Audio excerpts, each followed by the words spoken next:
This is a 2-hour debate live on all NBC New York and Telemundo 47 streaming and digital platforms. Politico.com. Chad, do we have a YouTube link? And YouTube. Oh, Curtis not wearing the hat. No, he took the beret off. Curtis. He doesn't even look like him. Question and answer. He looks naked. 1 minute to respond, and we'll offer 30-second rebuttals at the moderator's discretion. Ooh, sure. We'll also be asking questions where we will be looking for shorter answers. We also reserve the right to cut off your microphone if you ignore the rules, but candidates, you know we don't want to do that. The goal is for you to hear each other and for New Yorkers to hear everything the NYPD you has have been to really say.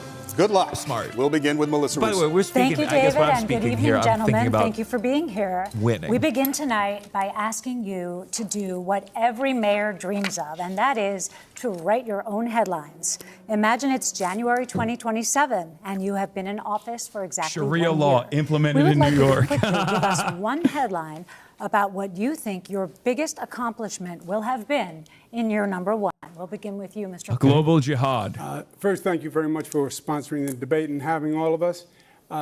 The one headline, how many characters in the headline? Oh, my God. You're familiar with headline length. Rent down, comma, crime down, comma, education score, comma, more jobs in New York City. We're getting maybe a little under the average headline He's length, lost but it. I mean, he never had it, but he's lost Thank whatever you. he had. Mr. Yeah, Sliwa. of course.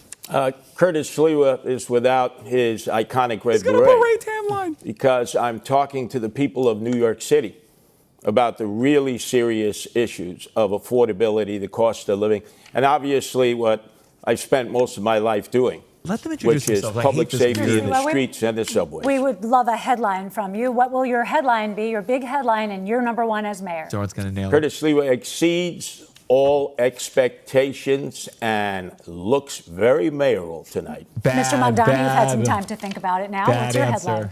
It's a pleasure to be here, first of all, and I really want to thank the moderators and the opportunity to speak directly to New Yorkers about this moment in time and our opportunity to transform the most expensive city in the United States of America.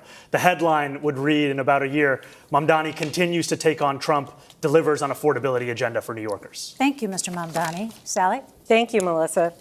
We're going to talk about leadership. Voters have reservations about all three of you as chief executive of New York City, a city with roughly 300,000 employees and a budget bigger than many countries. We have questions for each of you, and Mr. Cuomo, we will begin with you. As a former governor of New York, you obviously have the management experience, but you resigned from office amid sexual harassment and COVID-related scandals. Why should voters now trust that you have the character to be mayor? You have 1 minute. Good. Well, thank you very much, and thank you for the question. Thank you for the question. You called me right. a rapist. I left office. There was a report that was done that had allegations of harassment. I said at the time it was a political report and that there was no basis to it. It was then sent to 5 district attorneys. They all reviewed it. They found nothing. It was then litigated for 5 years. I was dropped from the cases. So none of that came to anything. When it comes to executive experience, I've run the Department of Housing and Urban Development, built housing all across the nation. I was governor for 11 years. The budget is double what it is in New York City, and I got government to work. I passed groundbreaking laws, minimum wage, paid family leave, built projects that had never been built before. This is no job for on-the-job training. And if you look at the failed mayors, they're ones that had no management experience. Don't do it again. Thank you. Rosarina? Thank you, Sally. In the theme of leadership, Mr. Mamdani, you work as a foreclosure prevention counselor for winning seat in the State Assembly. You have no substantial management experience.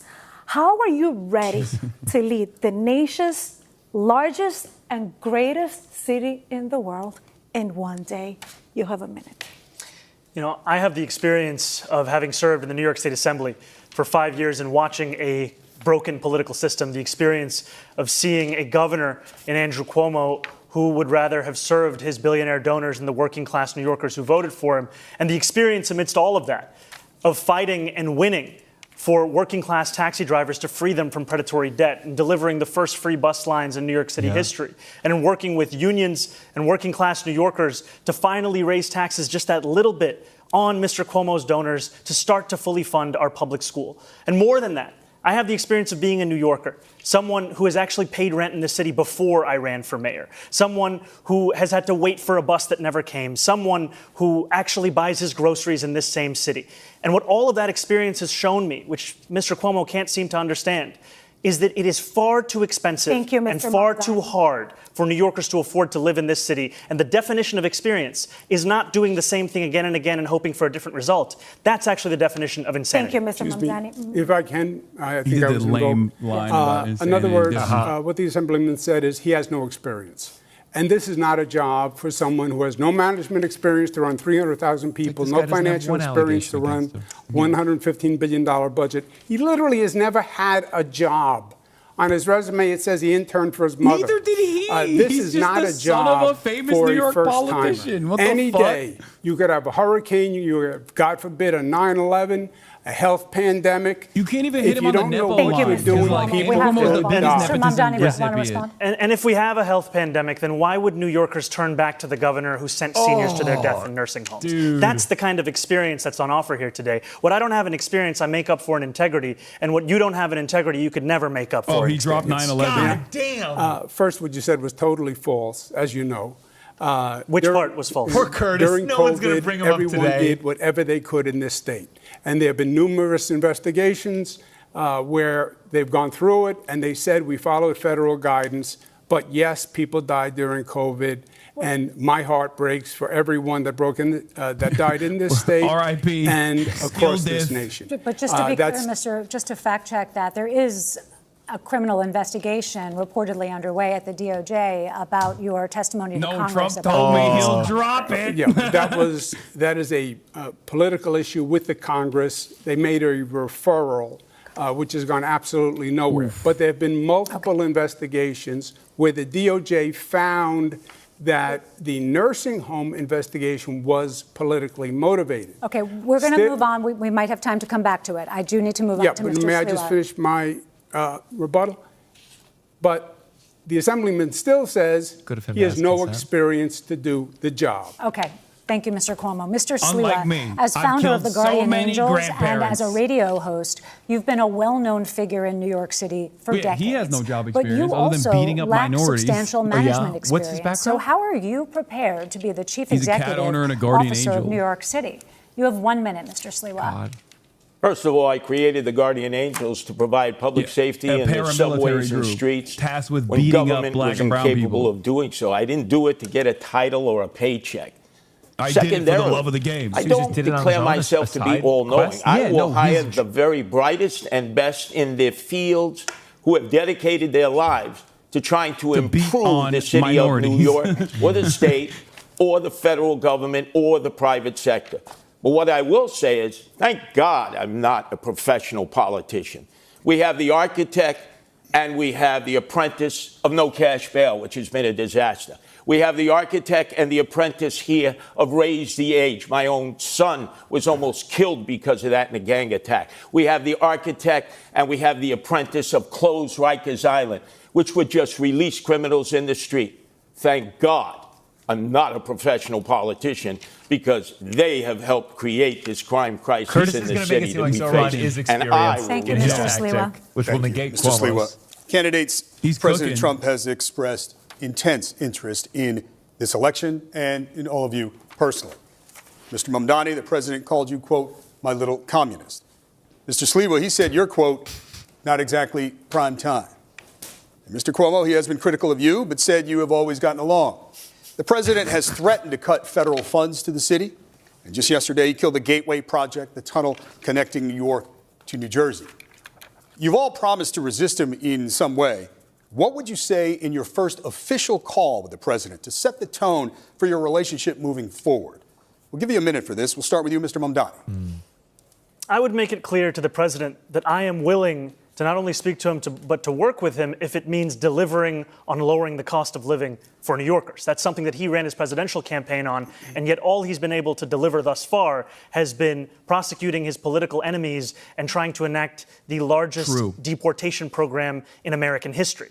And what distinguishes me from Andrew Cuomo is the fact that he has gotten on the phone with that same president, not asking him how to work together to help New Yorkers, or not telling him that he would refuse to back down to protect those New Yorkers, but instead asking him how to win this race. That's something I can do myself. I don't need the president's assistance for. And what I'd tell the president is if he ever wants to come for New Yorkers in the way that he has been, he's going to have to get through me as the next mayor of the city. To be like, here's why people like him. He's not give you doing a the extra thing. time, but I'd like you to answer this said. question as well, what your first conversation with the president would be like. Okay. First, I never had a conversation with the president that the Assemblyman was talking about. But he has a distant relationship with the truth. I would say to the president in the first conversation, look, we have had many, many battles. We fought together every day during COVID. And the battles were bloody. And I'd like to avoid them. If you come after New York, you know what I'm going to do. You know it's going to be ugly. And my chances are almost 50-50, even though you're the president. I'd like to work with you. I think we can do good things together. But great campaign number slogan, one, 50-50 I will fight you every step of the out. way if you try to hurt New York. Unless he weaponizes the justice system to go after the attorney general of this state, in which case you'll issue a statement that doesn't even name the president. And no matter what you think about Donald Trump, you know that not even being able to name him is an act of cowardice. And that's what we would see from Donald Trump's puppet on the right over here. I do want to get Ms. Sliwa, but Mr. Cuomo, I'll give you a few seconds to respond to that. Why are you letting him? Why are you letting this Muslim talk over me? Political weaponization of the justice system is wrong. Both sides do it. It's wrong when Donald Trump does it. It's wrong when they did it to Comey. It's wrong when Comey did it to Hillary. It was wrong when it happened to Tish James. Thank you, Mr. Cuomo. I want to give Mr. Sliwa a chance to answer this. Mr. Sliwa, your first official conversation with the president, what would you say to set the tone? Well, first of all, there's high levels of testosterone in this room. I've had a love-hate relationship with Donald Trump that goes back over 30 years. But I know one thing. We have Andrew Cuomo. We have Zohran Mamdani. They want to take on Donald Trump. Look, you can be tough, but you can't be tough if it's going to cost people desperately needed federal funds. Zohran Mamdani, the president, has already said it's going to take $7 billion out of the budget right from the start if you're elected mayor. People are going to suffer in this city. People who need those federal funds. What I would do is sit and negotiate. I would say, look, Mr. President, we need that Gateway Tunnel. It moves millions of people from Washington, D.C. to Boston. But take away the Q train project. We don't need those 3 stations going from 96th Street to 125th. It's not a necessity. Sit with the president and whoever he delegates and try to negotiate. But if you try to get tough with Trump, the only people who are going to suffer from that are the people of New York City. Okay, Mr. Sliwa, thank you. Brief response, Mr. Mamdani. Mr. Trump is already suspending infrastructure grants to this city, and he's doing it in a blatant act of political retribution. And what it requires is leadership that will stand up to him. And I disagree with Mr. Sliwa. We do need to extend the 2nd Avenue subway to 125th Street. It was a promise made to Harlemites decades ago. Okay. It's time to actually fulfill it. Thank you, Mr. A quick question for each of you. Mr. Cuomo, you've been asked this before. He mentioned my name. Don't I get a chance to respond? Well, we got a lot of ground to cover, Mr. Sliwa. When was the last time you spoke with President Trump, Mr. Cuomo? You've been asked this before, and the last time you said you couldn't remember? I believe it was during his assassination attempt. So last year in 2024. Mr. Sliwa, when was the last time you spoke with President Trump?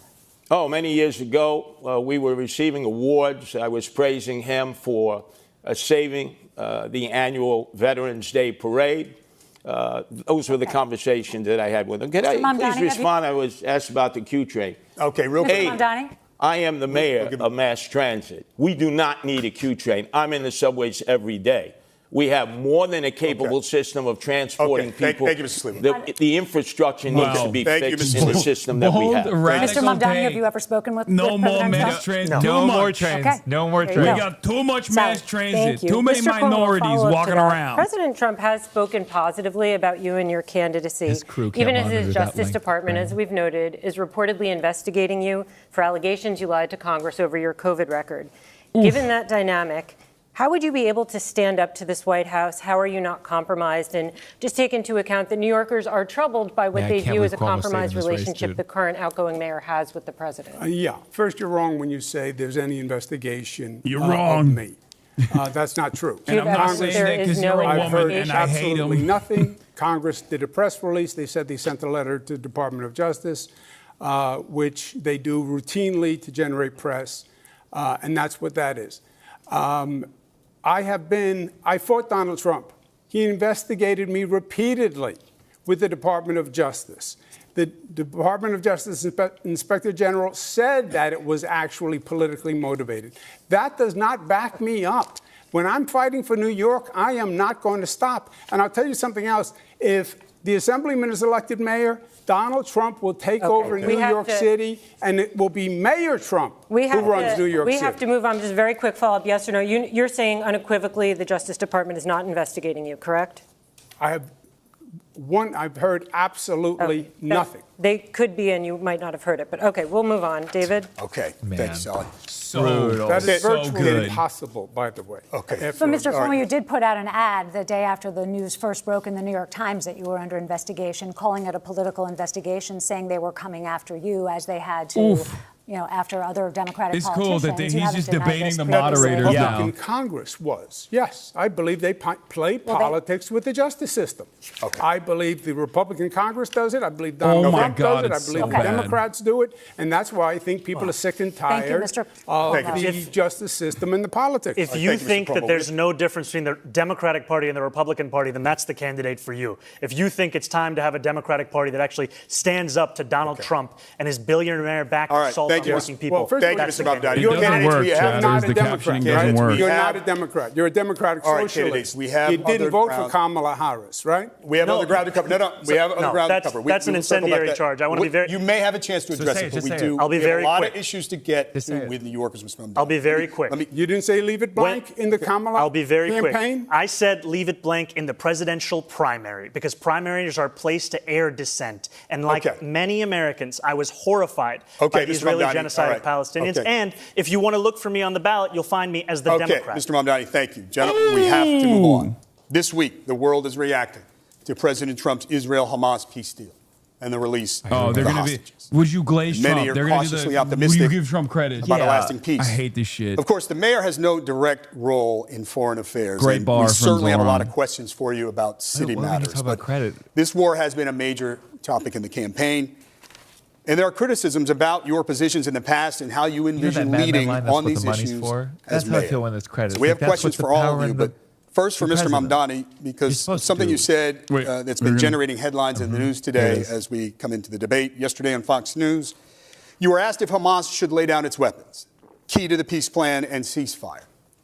And some say they found your answer confusing. You said, quote, I don't really have opinions about the future of Hamas. It's not. It's less confusing. Beyond the question it's more confusing to ask the fucking New York mayor and the fact this that question. anything has to abide by international law. And that applies to Hamas. We're going to do that question. When was the last time you talked to the Israeli military? So for the voters tuning in tonight, Mr. Mamdani, what do you believe about Hamas and how lasting peace will be achieved? We know it's a complicated matter, but we'd like you to keep your answer to a minute if you could. Of course, I believe that they should lay down their arms. I'm proud to be one of the first elected officials in this state who called for a ceasefire. And calling for a ceasefire means ceasing fire. That means all parties have to cease fire and put down their weapons. And the reason that we call for that is not only for the end of the genocide, but also an unimpeded access of humanitarian aid. I, like many New Yorkers, am hopeful that this ceasefire will hold. I'm hopeful that it is durable. I'm hopeful that it is just. And for it to be just, we also have to ensure that it addresses the conditions that preceded this. Conditions like occupation, like the siege, and apartheid. And that is what I'm hopeful for. Yeah. What now? If I may, Anti-Zohran haters? From the Excuse river me. to the sea. I'm being marginalized. Close like this. It's a debate of three. Excuse me, Andrew. It's a debate of three. Do we acknowledge that? Three people? Mr. Sliwa, go ahead, and we'll give you a second. Go ahead, Mr. Sliwa. Oh, man, Sliwa. President of the United States should have been applauded by you, Zohran Mamdani, and you, Andrew Cuomo, on the day that he brought together that international coalition that met in Egypt, that came from the Middle East and the Persian Gulf. I certainly applauded him for bringing peace to Gaza and trying to end the hostilities in the war between the Israelis and Hamas. So there can be peace between the Israelis and peace between the Palestinians.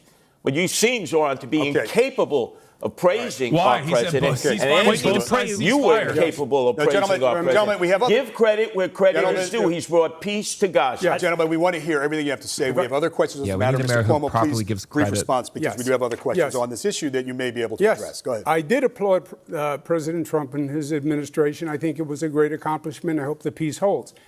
The assemblyman will not denounce Hamas. The assemblyman will not denounce Hassan Piker, who said America deserved 9/11. The assemblyman just said in his response, well, it depends on occupation. That is code, meaning that Israel does not have a right to exist as a Jewish state, which he has never acknowledged. That is from the river to the sea. That's why he won't denounce globalize the Intifada, which means kill all Jews. Let's give Mr. Mamdani a chance to respond to that. I want to be very clear. The occupation is a reference to international law and the violation of it, which Mr. Cuomo has no regard for since he signed up to be Benjamin Netanyahu's legal defense team during the course of this genocide. And I find the comments that Hasan made on 9/11 to be objectionable and reprehensible. And I also think that part of the reason why Democrats are in the situation that we are in, of being a permanent minority in this country, is we are looking only to speak to journalists and streamers and Americans with whom we agree of every single thing that they say. We need to take the case to every person, and I'm happy to do that, which is why I was on Fox News yesterday talking about how I wish it was more like NASCAR, so we could see all the billionaires who are sponsoring you right on your suit jacket. Melissa has We're going to turn it to Sally, actually. Yeah, actually, this kind of flows, and then we'll go back to Melissa. Mr. Mamdani, you told NBC's Meet the Press that you don't believe it's the role of the mayor to police speech. Your words about this war have comforted many New Yorkers, but they've troubled others. And I want to ask about some of this. And he actually there was is your pretty recent nice about refusal, it. as we just discussed, to condemn the slogan "Globalize the Intifada," which many view as a call to arms. But this is the real shit. In 2017, you rapped lyrics praising the Holy Land Five. These are men who were convicted of supporting terrorism. Focus. How would you assure New Yorkers, especially Jewish residents who might be concerned about this, that you would be a mayor for all? You have 1 minute to answer this. Thank you for this opportunity. When I am speaking about the responsibility of leading this city, I mean leading not just those who voted for me, leading not just those who vote, but leading every single person who calls the city home. And that includes Jewish New Yorkers. And I have been so thankful for the opportunity I've had to sit with so many Jewish New Yorkers over the course of the primary and through the general. And it's in those conversations that I learned that this phrase evokes many painful memories. Memories of bus attacks in Haifa, of restaurant attacks in Jerusalem. And I heard from a rabbi about their roommate who was killed on one of those buses. And in hearing that and the distance between that impact and the rationale that some use of saying it, of speaking about the Israeli occupation of Palestinian land, is why I said that I would discourage this language that I do not use. And what I'm looking to do as the first Muslim mayor of this city is to ensure that we bring every New Yorker together. Jewish New Yorkers, Muslim New Yorkers, every single person that calls this city home, that they understand they won't just be protected, but they will belong. Mr. Sliwa, we will get to you. First, I'm going to ask a question of Mr. Cuomo. While you are a strong supporter of Israel, you have also been slow to develop a relationship with the city's Muslim community. Thank you, Universal Power user, for those who get the subs. A terrorist sympathizer. How do you assure those New Yorkers, especially Muslims and Arabic New Yorkers, that you will be a mayor for all? You'll have 1 minute. Yeah, well, first, I think the assemblyman created the perception himself. Why wouldn't he condemn Hamas? Why wouldn't he condemn Hassan Piker? Why did it take us here tonight for the first time for him to say it? He still won't denounce globalize the Intifada, which means kill all Jews. Just say, I denounce it. He won't do it. Older Jewish New Yorkers are looking up right now. Can you address the question? Can you please answer about your own relationship with the Muslim community? You did not visit mosques for many years. More recently, you have been. Yeah, I don't think in any way the assemblyman is representative of the Muslim community, which is a vital community in New York City, and I am very fond of, and I've been working with.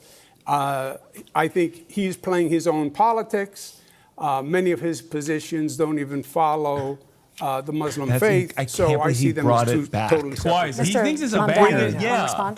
You know, it took Andrew Cuomo being beaten by a Muslim candidate in the Democratic primary for him to set foot in a mosque. He had more than 10 years, and he couldn't name a single mosque at the last debate we had that he visited. And what Muslims want in this city is what every community wants and deserves. They want equality, and they want respect. And it took me to get you to even see those Muslims as part of this city. And that, frankly, is something that is shameful and is why so many New Yorkers have lost faith in this politics. Yeah, except, you know, that's as totally a that sound one more time, I'm going to kill Muslim community for many Name years. a single mosque you went to. I'm not saying that. Can you name a single mosque you went to in 10 years? Before you were ever here. Before I was here. Before you were even in state government. I worked with the Muslim community. Imams presided over State of the States. We worked in religious working groups, tolerance groups, anti-Semitic groups, etc. All right, gentlemen. Mr. Slee, Rosarita has a specific question for you, but I'll give you a second. Zohran, this is what disturbs me about you. You will be celebrating your birthday this weekend. In 1991, I was in the streets of Crown Heights with the Guardian Angels for 30 days and 30 nights when the first Democratic Socialist mayor of New York City, that's right, David Dinkins, was a proud member of the Democratic Socialists of America, abandoned the Jews for 3 days. They were left to their own means. And we protected them for 30 days and 30 nights. Then your favorite mayor, Bill de Blasio, in 2019, abandoned the Jews again when they were being attacked in Williamsburg, in Borough Park, and Crown Heights. And I had to bring the Guardian Angels in for 30 days, 30 nights. Jews don't trust that you are going to be there for them when they are victims of anti-Semitic attacks. Okay. Brief response, Mr. Mamdani. We have a specific question for you from Rosarita, but Mr. Mamdani, please. I agree, by the way. One of the most meaningful experiences I've had over the course of this campaign has been the conversations I've had with Jewish New Yorkers. Jewish New Yorkers who've told me about the door that they've had to lock that they had kept open for 40 years. Jewish New Yorkers who've told me on the M57 about an apartment the speech therapist was trying to sell when a realtor told her, put the Jewish books off the table. Jewish New Yorkers who've told me about their fear in living in this city, and I will be a mayor who finally addresses that, not through the theatrics of the politics on the stage, but through action. I'll do that by ensuring that we have police officers outside of the Jewish New Yorkers who feel for some reason Zohran being mayor is going to make them unsafe. They're not being. Mr. Slee, what you've called for tougher policing of pro-Palestinian protests, and you've suggested that Mr. Mamdani uses languages that is anti-Semitic. How do you assure New Yorkers that you'll be the mayor for all? Oh, my God, bro. Jesus Christ. I've been there for all people in all times for 46 years as leader of the Guardian Angels here and around the world. Whether it is a religious violation of people's rights to worship as they choose in a mosque, in a church, in a synagogue, or a shul, whether it's because of racial identity. Remember, in the summer of 2020, Asians were under constant attack because of the lockdown and pandemic. I don't remember Governor Cuomo coming to their aid. You were the governor then. I was out there going into all the neighborhoods, Flushing, Bayside. We were in down in Bensonhurst. We were in Chinatown itself, where Asians were being attacked indiscriminately because they were thought to be carrying COVID. We protected them then.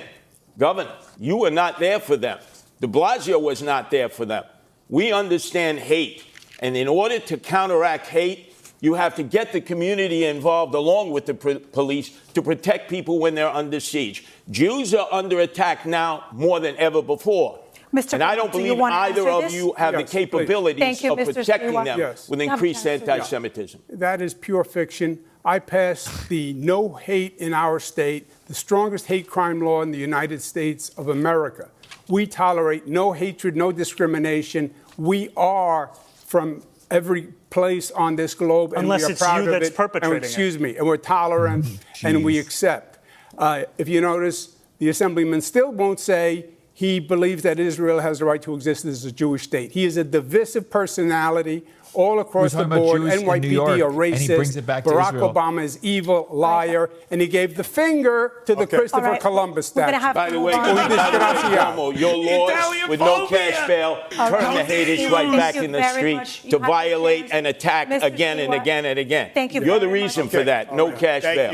You don't know what you're talking about. Thank you. Go ahead. There have been a number of absolutely unfounded lies that have been said by Andrew Cuomo. I would just like a moment to address them directly.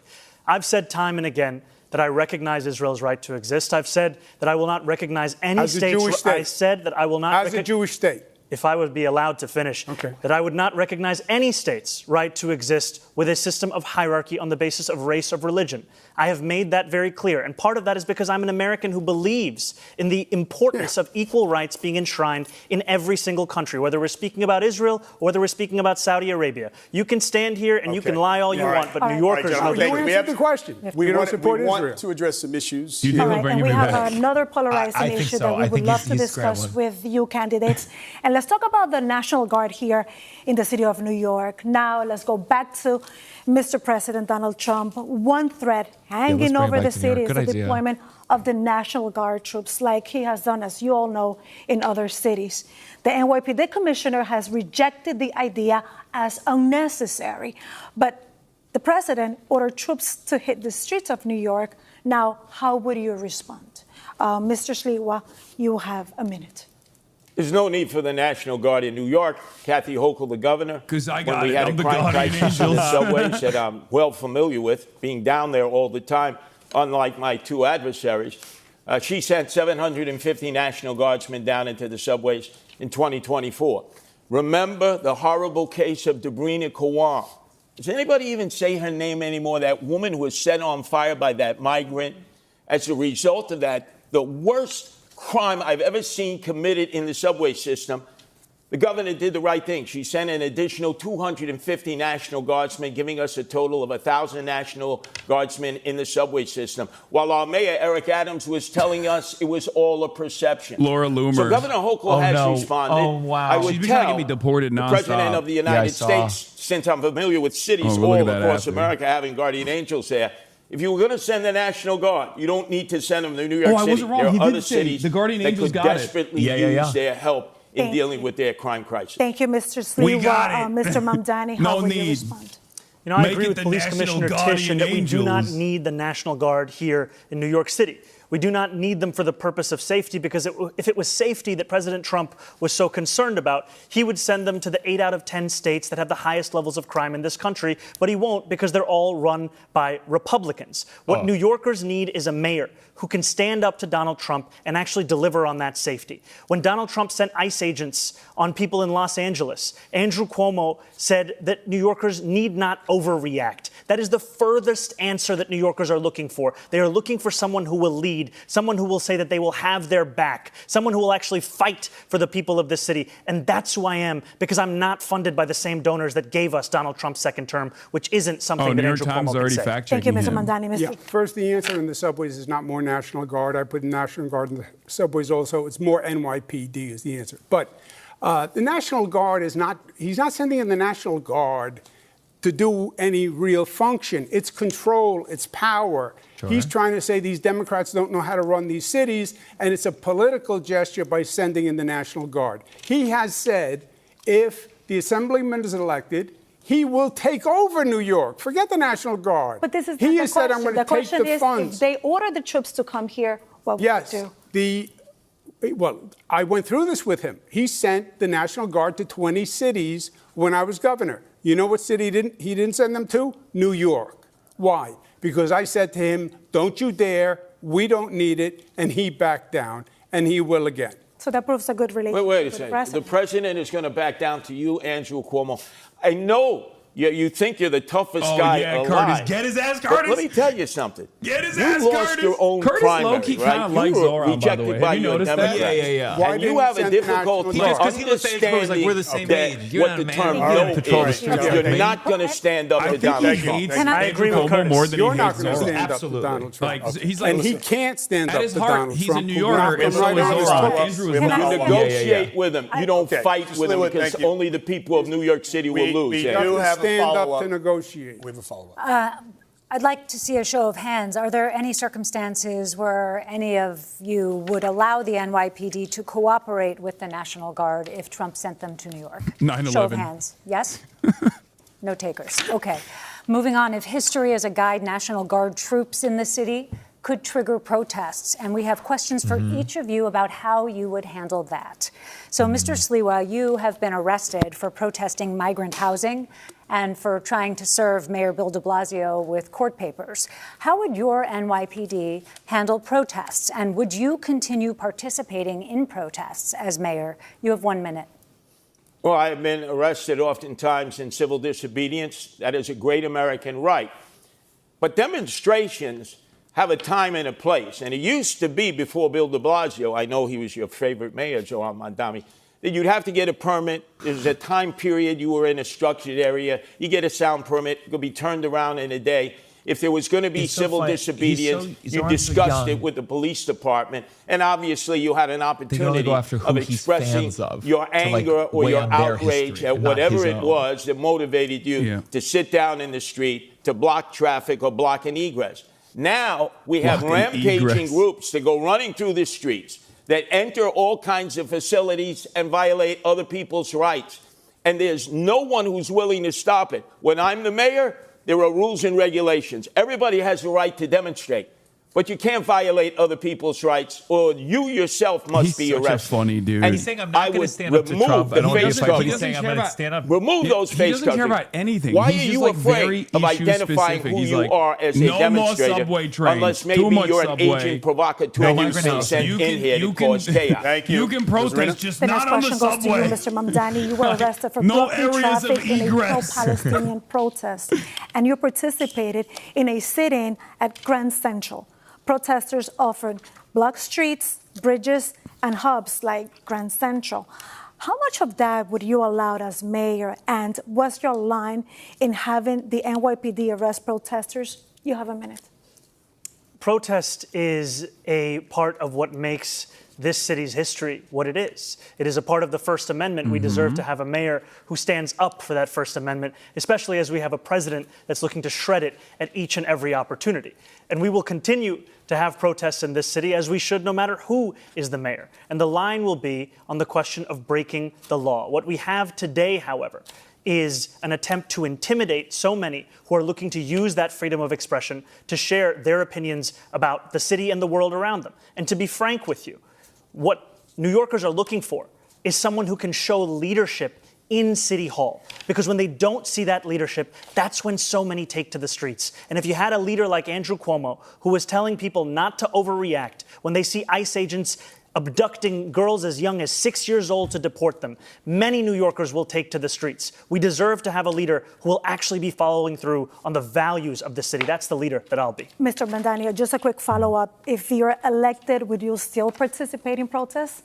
No, if I'm elected, I'll be the mayor, and I'll be leading the city from City Hall. But no participation in protests, right? The important thing is to lead from City Hall. That's what I'll be doing. Okay. Yeah.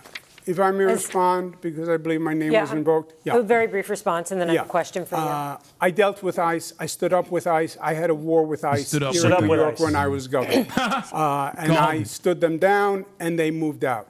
What the assemblyman is saying is he doesn't believe in law and order. He believes in defunding the police, disarming the police, disbanding the police. That's who he is. Abolish jails. Sorry, I have a question for you. Okay, 15 seconds. Very quickly. We have to, and then we do just 15 seconds because we have a question for Mr. Cuomo. Mr. Cuomo lies again and again and again. I am not running to defund the police. I am running to actually work with the police to deliver public safety. Andrew Cuomo says that he has stood up to ICE. He has not said a word about the abductions that are happening right now. He's referring to a previous comment you made, and we will get back to this. But Mr. Cuomo, a question for you. It's a comment he made. Is the operative language. Yes, I understand. I said that. As governor, you put the National Guard on standby during the George Floyd protests. You didn't deploy them. As mayor, talk about how you would balance the right to protest with maintaining order in the streets. The right to protest is a sacred right. There is no doubt about that. But the law is the law also. And you have New Yorkers now who are afraid in this city. They're afraid of Donald Trump coming, they're afraid of that anarchy, and they're afraid of the anarchy in this city itself. We have to provide public safety that makes New Yorkers feel safe. Demonstration is one thing. Violating the law is something else. Blocking public transit is something else. Stopping students from going to class is something else. Harassment, intimidation, that's a hate crime, that's illegal. Enforce the law. Respect the police. They're not racists, as the assemblyman calls them. They're not a threat to public safety, as he says. At this in general. They're not anti-queer. It's already too contentious for him, but like he's also to protect New Yorkers, work with them, fortify them. Whatever that's ironic that you say that now. I'm sorry, Andrew Cuomo, because when you were governor, For 8 years, your parole board released 43 cop killers back into the street.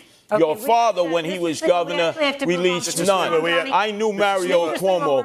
You know Mario Cuomo, Andrew. You released don't say you're Mamdani, do you want to respond briefly to the comments that Mr. Cuomo raised about things you've said about police? You can do a brief response to that.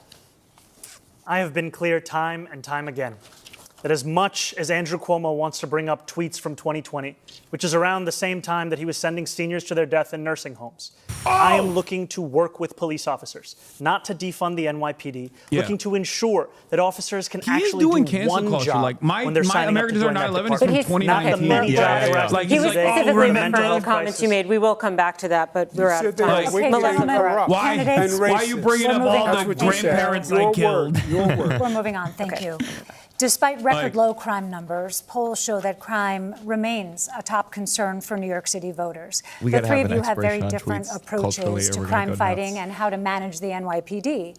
We want to get into your plans. So we'll start with this question. It's a two-part question, but it's short. How will you make the city safer? And how will you change the NYPD? You'll have 1 minute. We begin with Mr. Cuomo. I would add 5,000. He's really going to win with that one, the Hassan piker condemnation. I think you could run next time. Your name's going to be so known. They took $1 billion out of the police. The NYPD is now down at one of the lowest levels in modern political history. I would add 5,000 police. When they Google my name, they're going to find like a bunch of New York Times articles that are positive. So they're not going to be like, what's this guy's deal? Yeah, and again, and you have to add additional police officers because the attrition rate is so high. Part of that is going to be saying to the NYPD, I respect you. I don't think you're wicked, as the Assemblyman said. I don't think you're corrupt. I don't think you're racist. I value you. I will have your back. I'll be a mayor to work with you. That's how you're going to get the police to apply for the jobs. And then we have to work on the relationship between the community and the police. The police can't police the community. They have to police with the community. You're up next, Mr. Sliwa.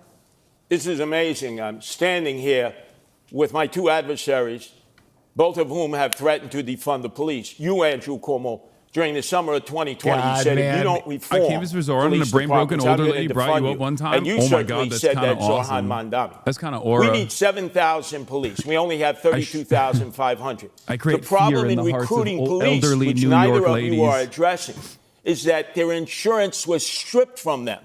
The state, you did nothing when you were governor, and here in the city, 2021, the city council and Eric Adams did nothing. They don't have qualified immunity, which you've benefited from, Andrew Cuomo, with the 13 lawsuits filed against you for sexual harassment. Tom DiNapoli says we're paying out $60 million. Why?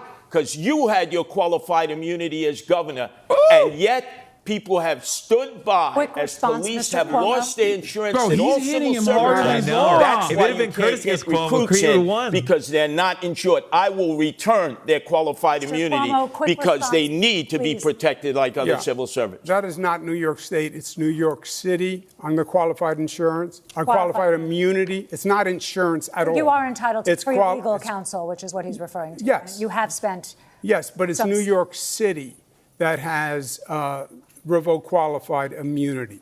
It's not insurance. It's qualified immunity. It has nothing to do with insurance. Well, that protected you in all these lawsuits. And yes, the lawsuits, because there was a report filed.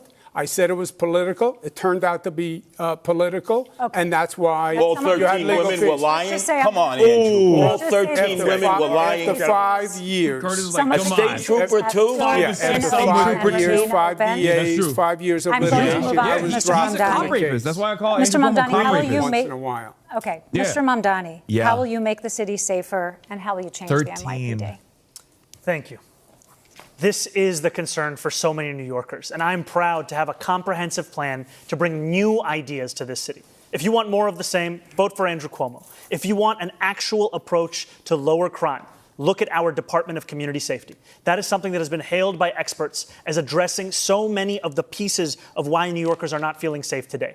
We will ensure that no longer are police officers asked to do the job of both policing and responding to the mental health crisis. We will have dedicated teams of mental health outreach workers in the top 100 subway stations with the highest levels of the mental health crisis and homelessness. We will ensure that cops can finally go back to the response times they used to have in 2020, closer to 11 minutes, as opposed to the closer to 16 minutes today, because they won't be asked to respond to the 200,000 mental health calls that are coming in through 911 every year. This is evidence-based. It's been successful elsewhere in the country. It's time we deliver it right here in New York City. It's time for a change. Thank you, Mr. Mamdani. Zohran Mamdani, we already had it. It was called the Homeless Outreach Unit. I'm sorry, this is not free-for-all. We have another question for Mr. Mamdani. And Bill de Blasio funded them by $6 billion out of the budget. Thank you. Excuse me, Mr. Mamdani.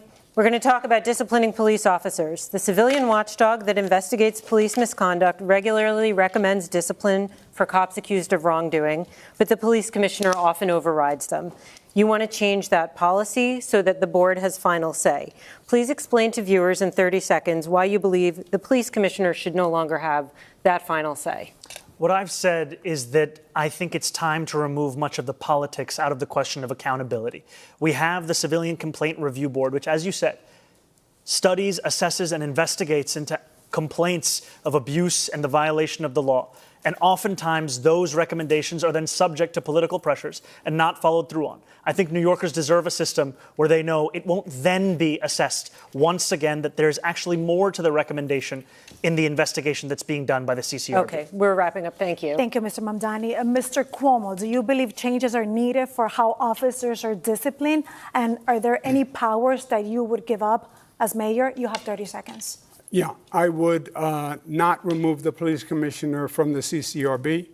I'd leave it with the police commissioner. I think Commissioner Tisch is doing a very good job. I would trust her. The difference between me and the assemblyman is he doesn't like the police. That's why he won't hire more police when everyone else says we need more police. He wants to use social workers on domestic violence calls, which are very dangerous. And he's told you what he thinks. He thinks the police are racist, wicked, corrupt, and a threat to public safety. Thank you. Those are his words. Very quick. Mr. Mamdani, very quick. Look, Andrew Cuomo is a politician of the past, and all he can speak about are the tweets of the past in 2020.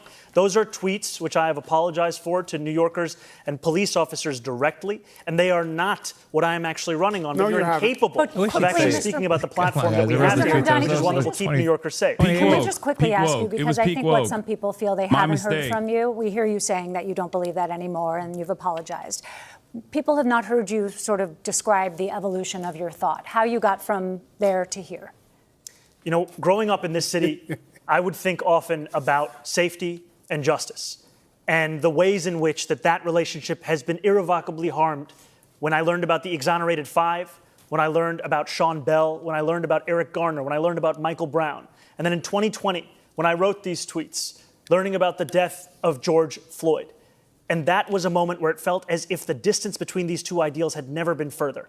And in becoming an assembly member and serving and representing more than 100,000 people in Queens, learning that to deliver justice means to also deliver safety. And that means leading a city where you recognize the bravery of the men and women who joined the NYPD and put their lives on the line. It means representing the Muslims who were illegally surveilled in my district and the black and brown New Yorkers who have been victims of police brutality. So, Mr. Sliwa, you've been out there, you've been on the trains, and I would like to know if you believe changes are needed of how officers are disciplined.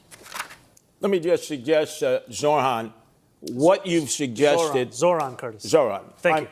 Excuse me. Appreciate Let me just suggest what you have proposed with this new police outreach unit will endanger women and children in domestic violence situations. I know I've been involved in so many of them with the Guardian Angels.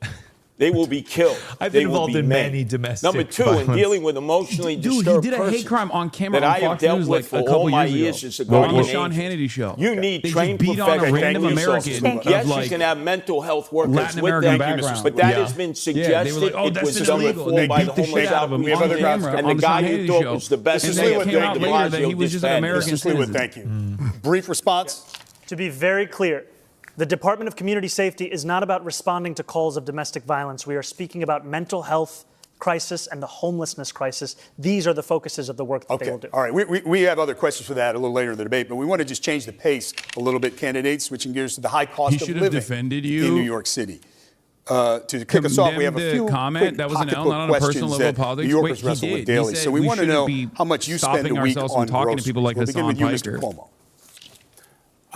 He did do that. Depends how many times my daughters come over. He's running for mayor of New York. He's not going to be like, listen, as a New Yorker. Hassan Piker was based. I'd say about $175 with a gallon of milk, now $5, and always rising up. Loaf of bread. Who do you want him to say? Like, that comment was awesome. I would like to do that as well. Is that what you think? I retract my retweet of that comment. Mr. Sliwa, thank you. It's a brief answer. Thank you. Mr. Mamdani. I actually agree with Curtis on that. It is too costly. Now that eggs are down to less than $4, though, my average spend every week is about $125, $150. All right. Do you carry credit card debt or do you pay it off every month? Mr. Mamdani? Also, I low-key was a bullet that he took. Mr. Sliwa. I don't have a credit card. I have allowed him not to condemn Hamas. For the record, so what is your monthly rent or mortgage, Mr. Sliwa? Comment is reprehensible. About $3,900. Which is the most honest form of resistance. Mr. Mamdani, what is your monthly rent or mortgage? $2,300. Oh, I should stop giving them talking points. Hassan should put down his phone. A poor person is supposed to have. Mine is about $7,800. We are actually getting to that. We're gonna cover that subject. Sally? Thank you. We're going to talk a little bit more about the runaway rent in this city. Mr. Mamdani, you're pledging to freeze rent for nearly 1 million rent-stabilized apartments. That really affects less than half of all rentals in the city. What is your plan for those who aren't in stabilized apartments but are struggling to pay the rent? What are you going to do for them?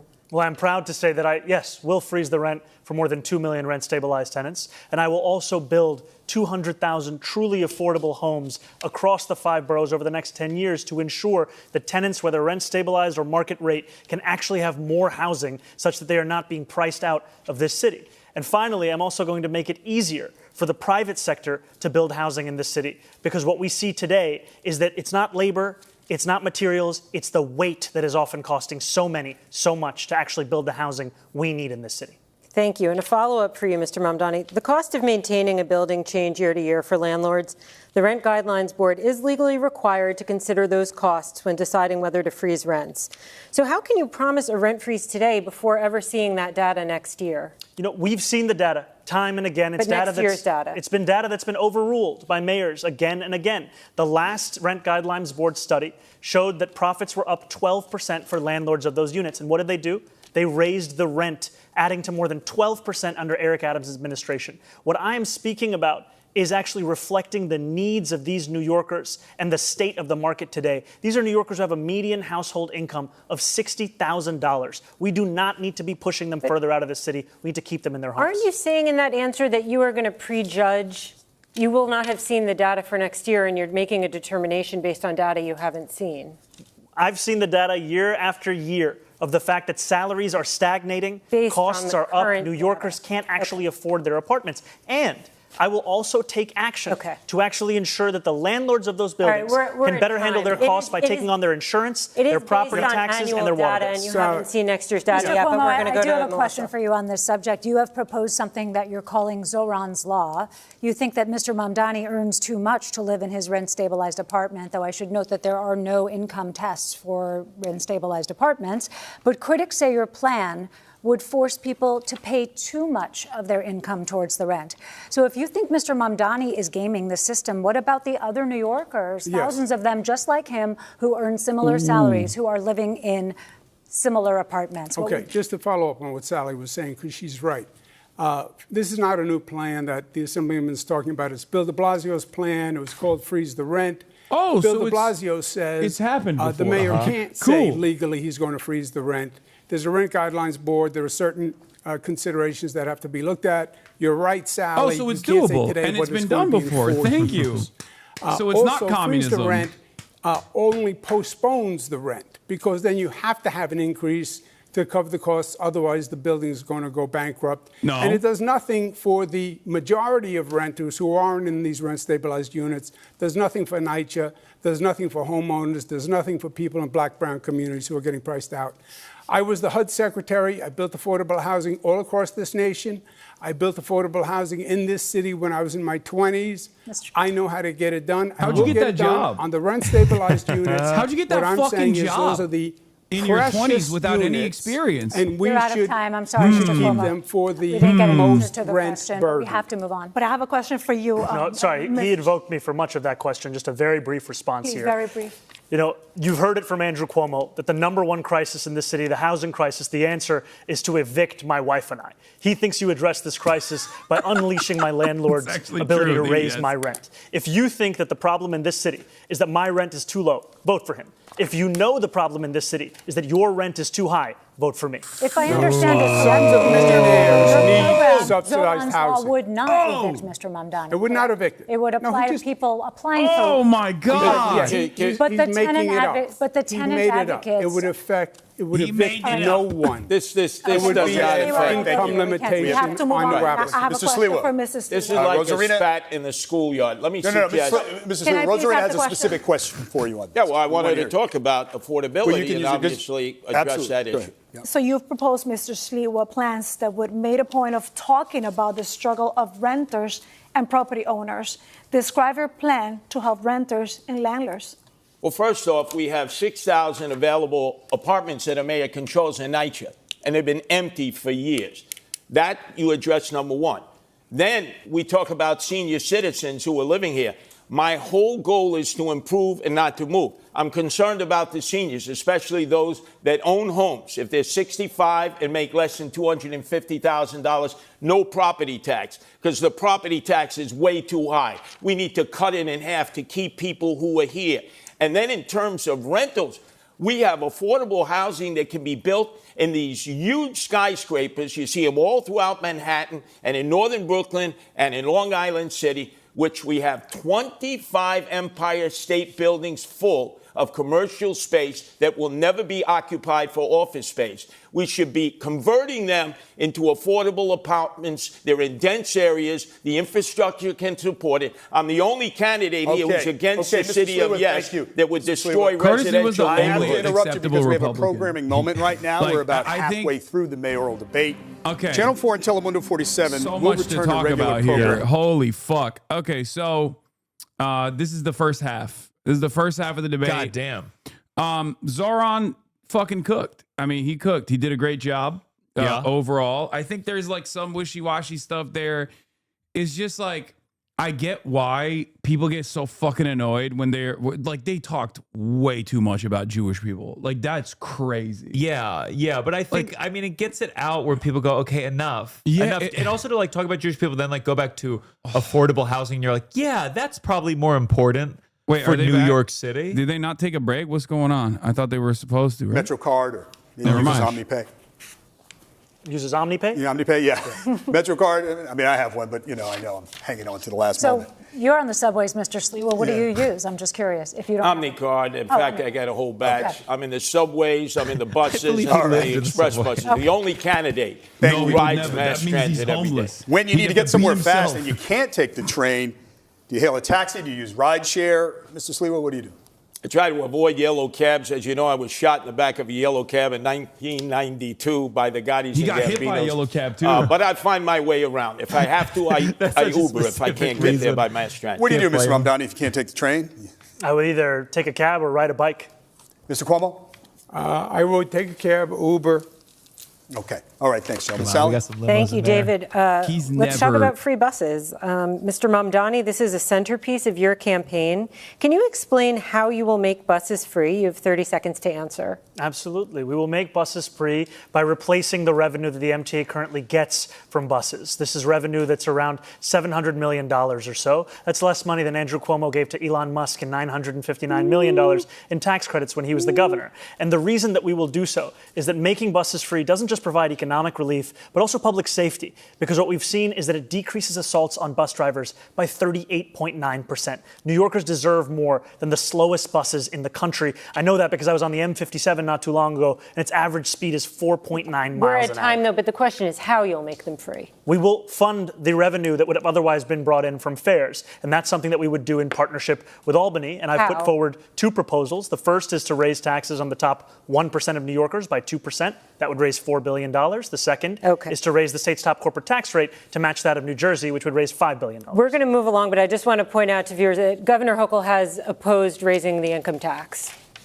But Melissa, we'll move on to your question. Okay, Could I address that on the buses? Because half the people don't pay their bus fare to begin with, Zohran.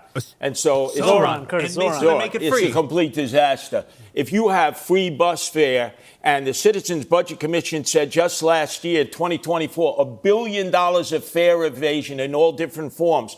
This MTA system will collapse. There's not enough money out there to make up for fare evasion. Pay your fare. If you don't pay your fare, they have fare programs for the poor and the indigent. But everybody should be forced to pay their fare. Mr. Cuomo, you had both praise and some criticism for Mr. Mamdani's free bus pilots. You're sort of in the middle on this issue. What's your plan to make subways and buses more affordable? I think free buses is a mistake. It costs about $700 million. Thank you for sponsoring the Piker Broadcasting Service, Chad. 3 mega legs. Thank you for the 50 big ones. It's been done before in other cities. It was a disaster.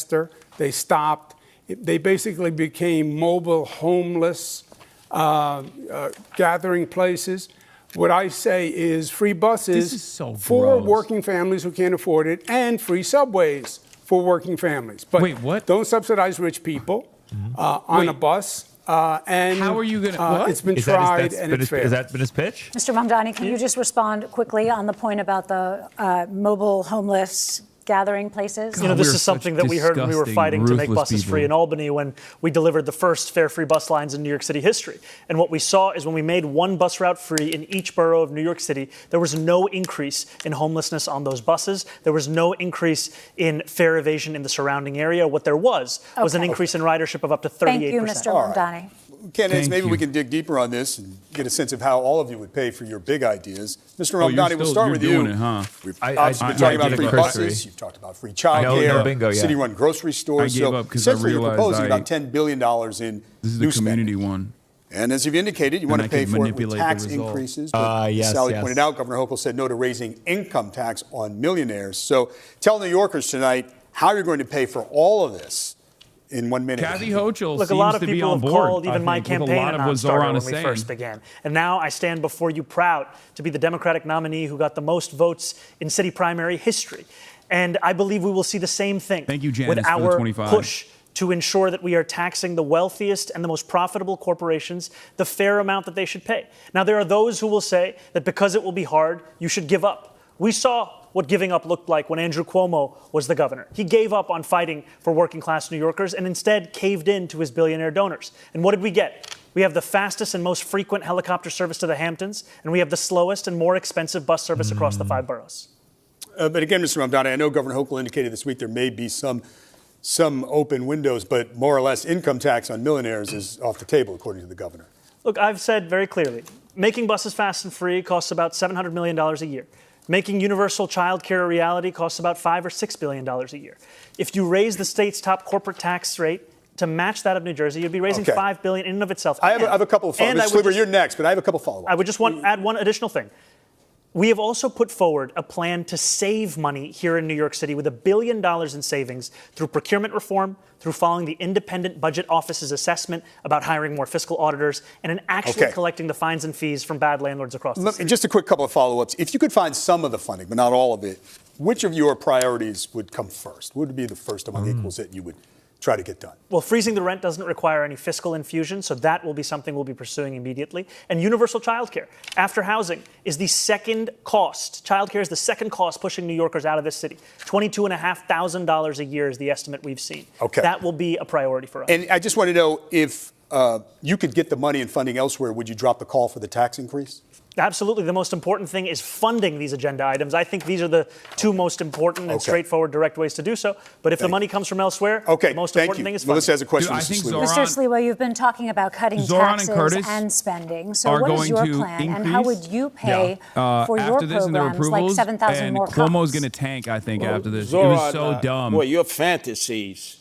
And I do mean legitimately, like bringing my name up as like a big line of attack. It's a fantasy. Let's deal with the reality. How unserious it is, because no one knows who the fuck I am. You already have a plan in Boston. So if those are the most impactful moments that he had, it's him in the future.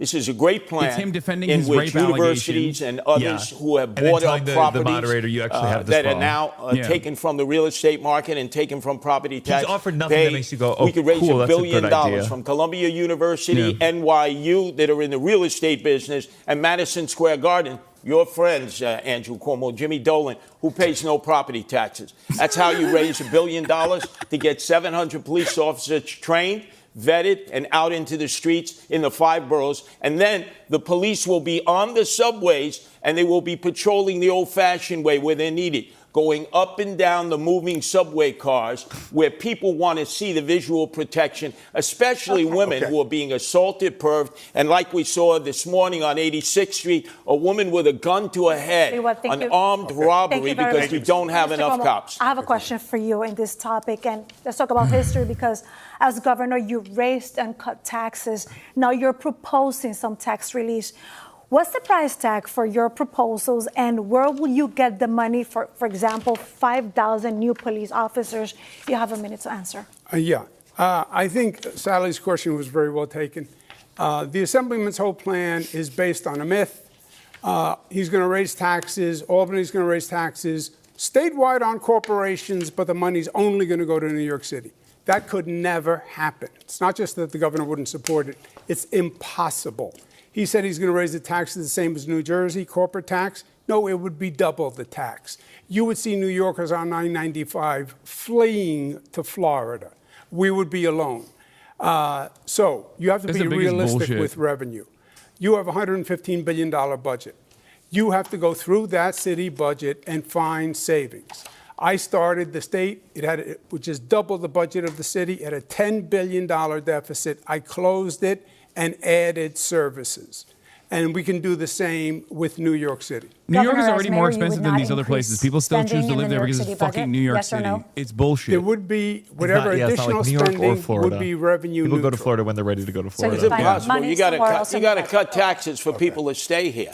Thank you. Corporations are not going to stay here. They're being lured. People try to do that with Austin, and they fucking bring back to California. You got to cut the property tax, income tax for those who are 19 to 28 who have skill levels if they go to school here. Thank you, Mr. Sliwa. Andrew Cuomo thinks it's all right to spend $60 million to fund his legal defense from accusations of more than a dozen women of sexual harassment. But if I say we should spend the same amount of money on delivering cheaper groceries in this city through a pilot program, that is unfathomable. Quick, David, I have a right to respond to that. Yes, quickly.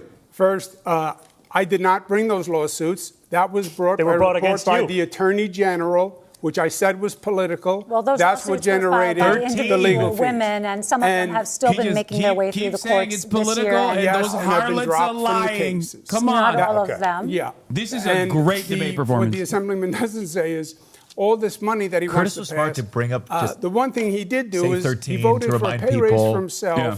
They're the highest paid We have to cover legislators in the United States. I did ask the state controller's office record. this week. I did ask the state controller's office this week. The total was above $60 million. But just those sexual harassment cases to defend Governor Cuomo and his staff was about $21 Sorry, it was million. The sexual harassment and I just want to nursing home clarify cases. because you said 60, but on those cases it was 21. Okay. Thank you. We have to talk about quality of life in the city. Let's turn to everyday life in the city and some issues a mayor can directly impact. We start with a couple of questions about 311. The number New Yorkers call or text for non-emergency help. First off, have you ever called 311, and if so, for what? You could do that like if you're putting out like I called 311 luggage, for issues with my heating in my apartment. And I've spoken to New Yorkers time and time again who are frustrated by the fact that they can track their Uber Eats block by block, but when they call 311 for them to come to their apartment, it's just a question of hoping and praying that they do. There's no actual appointment. That's something that we would change. All right, Mr. Sliwa, have you ever called 311? You know, there used to be that song, 911 is a joke by Public Enemy. 311 is a joke. You can call it over and over and over again, and you never get a response. Have you? The analytics are when the operators talk to you, as I talk to them. Have you called? Yes, I've called them many times and gotten no response. Mr. Citizens I talk to at subways and streets for things they never do get not good responses from 311. For a short answer. Mr. Cuomo? I've heard a lot of complaints about 311, so I actually made a call to 311 myself to see if the complaints were That's the only time he's ever made it. And I was dropped twice. Then they were going to send someone to help a homeless woman in distress, and no one showed up. You're all expressing frustration. Last year, 311 received 38 million contacts from New Yorkers, from calls to the website. Wanted to know if you had a sense across the 5 boroughs what the top 2 categories of complaints were. What do you think they were, Mr. Sliwa? Potholes, constantly potholes. People's undercarriages ripped out, ball bearings, alignments. Second one, top 2? Rats. Picking up. Rats. Okay. The city is flooded with rats. Mr. Cuomo, what do you think the top 2 Shouts out Eric Adams. Homeless and trash rats. All right, Mr. Mamdani? I think it was housing and noise. Okay, so the answer is noise and illegal parking. And we're going to stick with quality of life. Rosarina? Wow. That's right. And let's talk about noise candidates because Ding, they ding, fall ding. into Rats these is 2 crazy. categories. That's First of all, it's the 311 if I residential saw a one. rat. That's the neighbors and the loud music. And the second one is the street or sidewalk, everything with the loud construction and workers outside. Before you started So, working out? Mr. Cuomo, as mayor, what can you do to help the city that never sleeps get a little bit of rest, Mr. Cuomo? Yeah, look, I think if the 311 system worked well, what is this line of if questioning? there was actually contact As a New Yorker, I'm like, I think New tell me Yorkers what we're doing to would fix get it. this. I think New Yorkers would Do we have be to be responsive. whimsical? I think we have to with the change question? the ethos in this city, the ethic in this city. Right now, it's toxic, it's divisive. How do you see New York as the Big everyone's Apple? angry at everyone.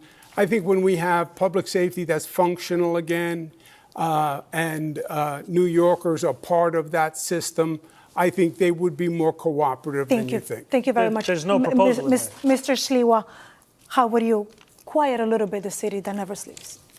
In the outer boroughs, I see problems all the time, quality of life issues. 18-wheel tractor trailers, RVs parked everywhere. Garbage that's not picked up and collected. In the city, we've seen trash cans taken away by the sanitation department, Jessica Tisch, when she was the commissioner. The quality of life has diminished noticeably. So naturally, people are going to revert to 311. But it's important that a mayor be able to provide services to all the people. And they believe if quality of life is diminished, the next stop is sell your house and leave the city. And my goal is to improve and not move. Mr. Mamdani. But these guys see every What we've seen is one of the biggest sources of noise in the city is from congestion. And with the implementation of congestion pricing, we've actually seen noise complaints drop in the congestion zone. And so I would continue to find ways to ensure that we have reduced congestion across the city. And one of the ways is by making the slowest buses in America ones that are fast and free, so that New Yorkers can not only live a life of excellent quality of life, but also be able to get around this city without having to worry if they have $2.90 or soon to be $3 in their pocket, which is already out of reach for 1 in 5 New Yorkers. We have here the author of congestion pricing, and we have the apprentice of congestion pricing. We might I'm the only candidate who's opposed to congestion pricing. It has led to storefronts closing because they don't have enough owning that? Move on, otherwise we might have to place a call to 311 about candidates going over there a lot of time. Okay, so we're going to move on to Don't worry. We're going to move on to illegal parking plaques in many neighborhoods. Recently, Councilmember Lincoln Ressler released a study that found 450 vehicles parked illegally during the day in downtown Brooklyn, many with fake or government placards. That's just one snapshot of the city, but you hear similar complaints everywhere. So how would you fix this specific situation? You'll have 30 seconds, Mr. Sliwa. This is day-to-day. Well, obviously, placards have been abused consistently. You have people who've created fake placards. Not only that, you have people with fake license plates, paper plates. There's all violations against the Department of Transportation rules and regulations of where you can park a vehicle. There's just no enforcement. And that's because we don't have police. We have these e-bikes going up and down. We have the motorbikes. They're not following rules and regulations. They should be licensed. They should have a way of being identified. This way, enforcement can take place because people are terrified walking out into the streets. Mr. Mamdani, your plan for illegal parking? We have to showcase that accountability is true, whether for New Yorkers who are just living in this city or those who are working for this city. And the violation of traffic laws are violations no matter who is doing it, and to show that accountability is something my city government's actually going to pursue. Okay. Mr. Cuomo. On the quality of life, you're right, is very, very important. On the placards, I would make it simple. I would recall all the city placards and reissue only those that are bona fide, period, on day one. On the quality of life issues, the worst thing that could happen is if the Assemblyman's proposal for legalizing prostitution went through. That would be terrible for the quality of life. He also doesn't want to enforce misdemeanors. We're getting to that, That's Mr. assault, larceny, etc. That would be terrible. We're going to have time to address that. I want to be very clear. Not only have I never called for the legalization of prostitution, I'm not calling for that today either. And I also have never said anything about not enforcing misdemeanors. This is just yet another figment of Andrew Cuomo's imagination. The DSA, which you give your part of your salary to, that's their position, abolish jails, no new carceral facilities, don't enforce misdemeanors. And you're on the bill in Albany as a sponsor to decriminalize prostitution. The difference between myself and Andrew Cuomo, of which there are many, is that there is no one that is actually telling me what to do other than the 8.5 million people who call this city home. If you want my policies, you'll find them on my website. Who told you to legalize prostitution? Well, okay, we actually have a question. Andrew, you can't escape this. You signed the law doing away with loitering for prostitution. That was the law put forward by Jesse Ramos. Gentlemen, you started the prostitution in East Elmhurst, Mr. Sliwa, and Jackson Heights and Flushing. Mr. Sliwa, we have... And you want to add to it, which diminishes the quality of life. Mr. Sliwa, when I talk over you, nobody's hearing you, and we actually have a question on that. So we'll let Rosarina ask. And for this question, candidates, we want to come to Queens, where we know that prostitution has been an ongoing complaint. Mayor Adams formed a task force and ordered sweeps by the NYPD. But the situation continues, especially around the very popular Roosevelt Avenue. As mayor, Mr. Mamdani, how would you handle this situation? You have 30 seconds. I want to first be clear that I am not, and nor have I ever called for the legalization of prostitution. And if you are happy with what's happening on Roosevelt Avenue, then you should vote for Andrew Cuomo, because his policy is to continue the exact same ones we've seen under Eric Adams. My policy is to actually take on sex trafficking, to have a zero tolerance for violence against women, and to follow the advice of district attorneys that we have here in New York City. And you know, the current Andrew Manhattan Cuomo DA, the former Manhattan DA, the current Brooklyn DA, the former Manhattan DA having said that prosecuting women for prostitution is something that actually leads to less safety. And what we need to do is provide an economy Mr. Mamdani, of opportunity. Just a quick clarification. So no legalization, how about decriminalization? I do not think that we should be prosecuting women who are struggling, who are currently being thrown in jail, and then being offered job opportunities. I think we should be actually providing those kinds of opportunities at the first point of interaction. Smart Mr. way Cuomo. to bring up decriminalization. Look, Bill he has de Blasio, a very good way of liberalizing the Assemblyman is a mini-me positions. BDB, okay? He's Bill de Blasio-like. He really presents like the opposite does this. He proposed legalizing prostitution. He didn't get it, and he just told the cops, don't arrest any more prostitutes. There is a bill in Albany that he signed that says the prostitution, that a woman who is a prostitute, that would be decriminalized. That is what the bill says. And that's what he said, if you listen very carefully. That would take Roosevelt Avenue and explode it, because it would make it legal for prostitutes. But real quick, how would you handle this situation? You have to enforce the law. It's illegal. I went to Roosevelt Avenue. I talked to the store owners. I talked to the neighbors. I walked down Roosevelt Avenue with prostitutes there at 9 o'clock in the morning. Your turn, Mr. Sliwa. I've dealt with this back in the 80s and 90s in Hell's Kitchen in Chelsea, when they were overrun with open air prostitution and Times Square. Literally, you don't go after the Andrew women. Cuomo. The women are the victims here. You lock up the Johns, you shame the Johns. You let everybody know about the Johns. The madams and the pimps need to be prosecuted to the full extent of the law. And these absentee landlords who knowingly rent their rooms, only acceptable Republican in America, I swear to God. The Department of Building should come in, padlock the building, seize the building. Because many of these landlords live in Delray, Florida. They did back in the 80s and 90s when we did it in Chelsea and Times Square and Hell's Kitchen. And they're doing it again, and there's no enforcement. That's why the prostitution We're going to go to Sally now. Thank you, David. We're going to talk a bit about experience and beliefs. We've covered a lot of ground tonight, but we want to probe a bit deeper into each of your mindsets and how you'll approach governing as mayor. Mr. Cuomo, you have touted your experience on the campaign trail time and again, But you pretty squarely lost the Democratic primary to Mr. Mamdani, forcing you, a lifelong Democrat, to run as an independent. That's your guy. When you announced that decision, you said, quote, when you get knocked down, learn the lesson and pick yourself back up. Who the fuck is Hassan? What lesson did you learn, and what do you feel it said about you, something you did wrong, something that you need to change about yourself? Yeah, I think in the primary campaign, I did not do enough on social media, which is a very effective medium now. This is always the mistake. They always think it's social media. This is so fucking stupid. During the campaign. I mean, let him fail. And that is changed. Yeah, people need to see more of you on social media. That's I've also, why. Increased what'll do my it. activity. Yeah, let's pull up some of those banger tweets you got going on. My agenda is exactly the same. I am the Democrat, although I'm not on the Democratic line. He is a Democratic socialist. Called Barack Obama evil and a liar. Didn't vote for Kamala Harris. He is on the line. Fight and deliver is I will fight for people, I will fight the bureaucracy, and I will deliver results. New Yorkers need the mayor to get something done. This is all words and theories. I am a manager who can actually This is a question about self-reflection. Is the thing you're reflecting on the most that you need to be on social media more? Is there any other deeper lesson? Between the two campaigns, social media, more accessibility. Okay. I just have to say, it's been an hour and 20 minutes of this debate, and we haven't heard Governor Cuomo say the word affordability.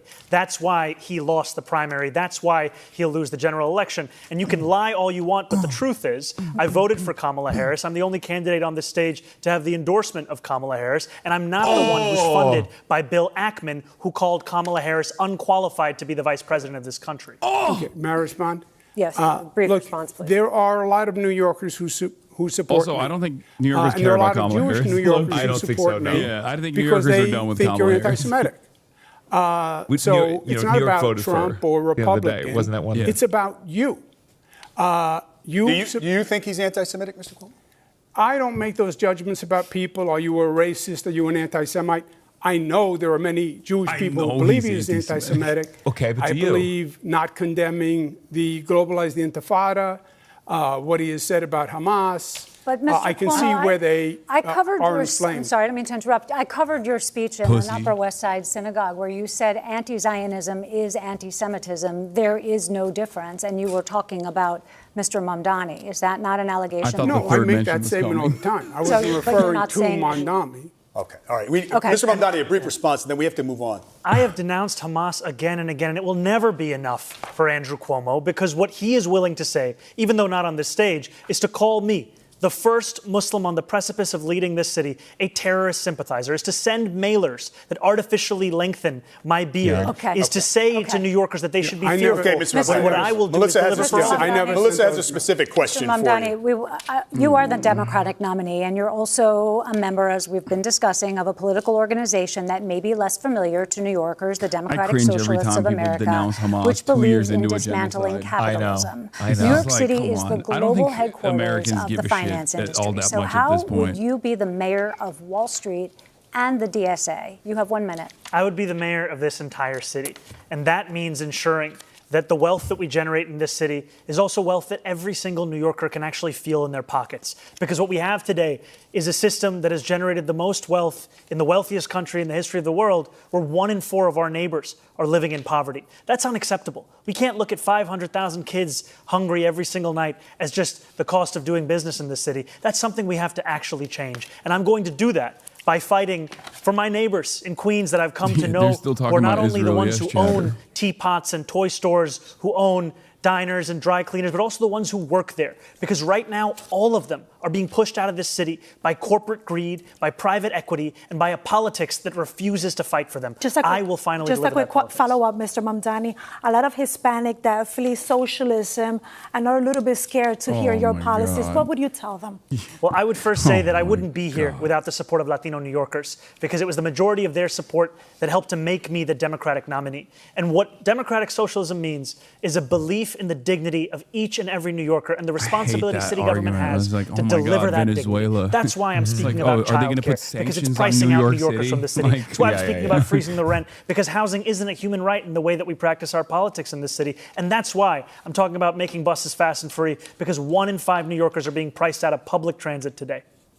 So, Mr. Sliwa, I would like to talk to you because you were here with us 4 years ago in the same stage for the general election debate, and you lost it. Why do you believe New York is ready to elect a Republican this time around? First off, did I not warn you 4 years ago that Eric Adams would be corrupt and we would have chaos? Did I not? Of course I did. And I get praised for that. Now I'm trying to get people to vote for me, not just on the Republican line, but also my wife, Nancy, who is the best thing that has ever happened to me, created the first ever independent Protect Animals line, which calls for no-kill shelters and putting animal abusers in jail. But the other thing that differentiates me from both of my adversaries is that I am opposed to the city of Yes, which will destroy the residential neighborhoods. Both of them are for the city of Yes. So when you vote for me, whether on the Republican line or the Protect Animals line, turn your ballot over and vote no on all those initiatives and referendums. Imagine, they've said, how can you, Curtis, a Republican, work with a Democratic majority in the council? Adrian Adams is in agreement with me. The Democratic city council people are in agreement with me. No to the city of Yes, which will take your homes and provide you instead with lithium-ion battery warehouses next to your house, which are like mini Chernobyls. I'm the only candidate who is opposed to the city of Yes. Thank you. I have a quick follow to that, Mr. Sliwa. How do you bring down costs if you don't build more housing? Oh, it's very simple to build housing. You just look in New York City. We have so many dense areas where you no longer can use the commercial space.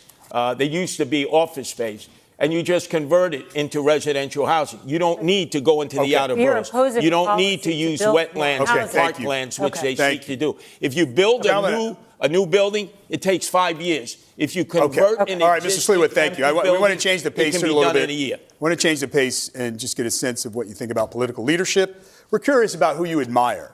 Who is the best modern-day U.S. president? Mr. Cuomo? Modern day? Well, I'm partial. I was Bill Clinton's Housing and Urban Development Secretary. We built affordable housing all across the United States.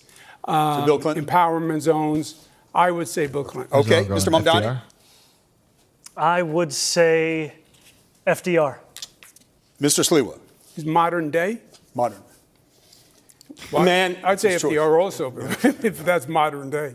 Mr. Sliwa? A man that ended up being loved by Democrats and Republicans alike, the greatest governor we've ever had in my lifetime, George Pataki.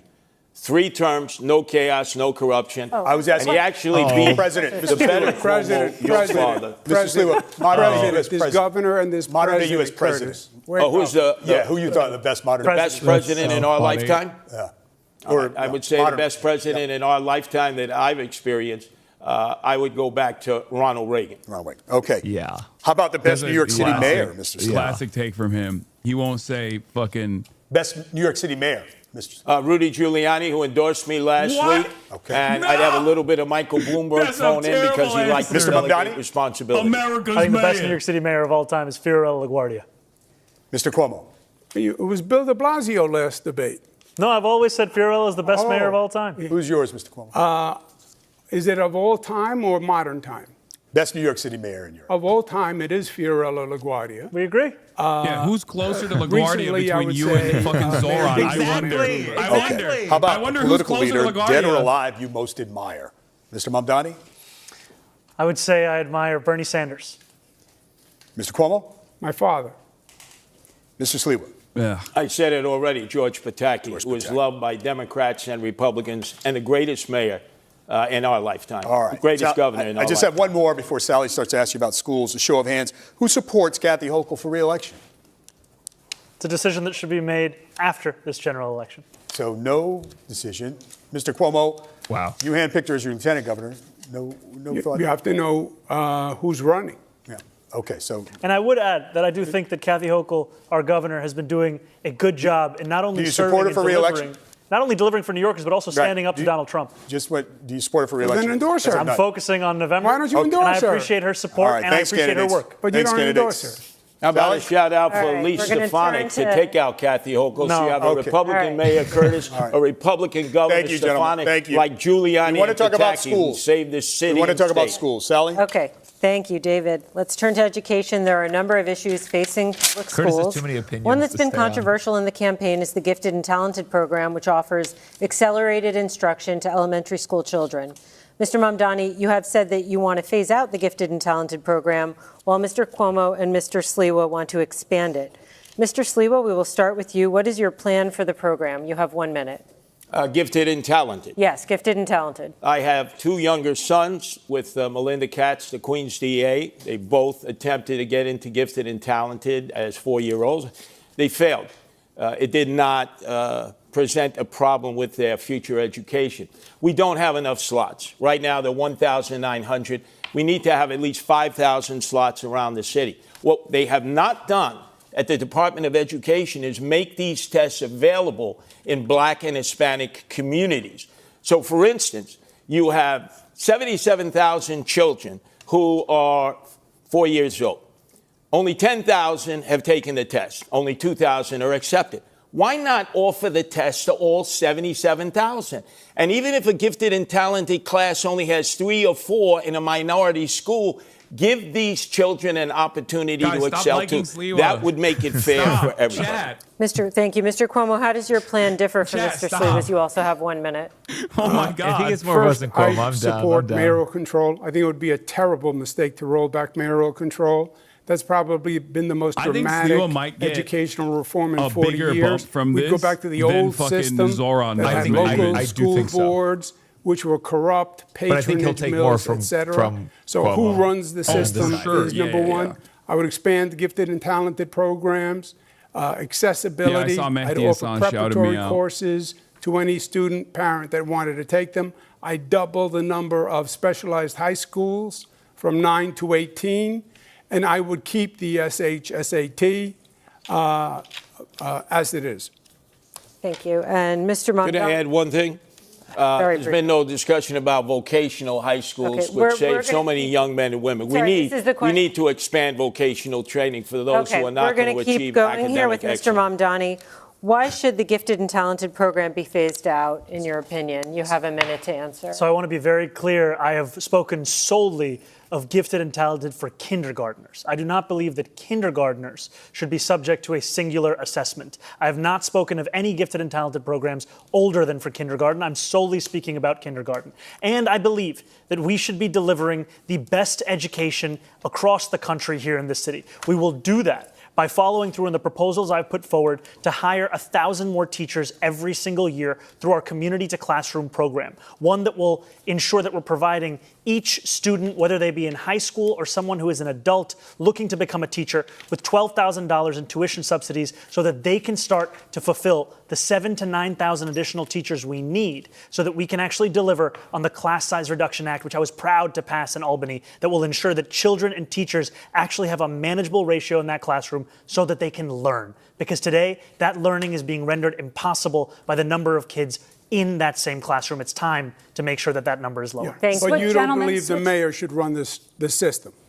I've been critical of mayoral control because of the ways in which it's been used to take away the voice of parents, of educators, of students. And I think it's important that those same voices be a part of how we lead the system. So are you for or against mayoral control? I've been critical of it. I'm against mayoral control. And I think that there's an importance of developing something that actually enshrines all of those voices together. Mr. Cuomo, you also tried to curtail it when Mayor de Blasio was mayor.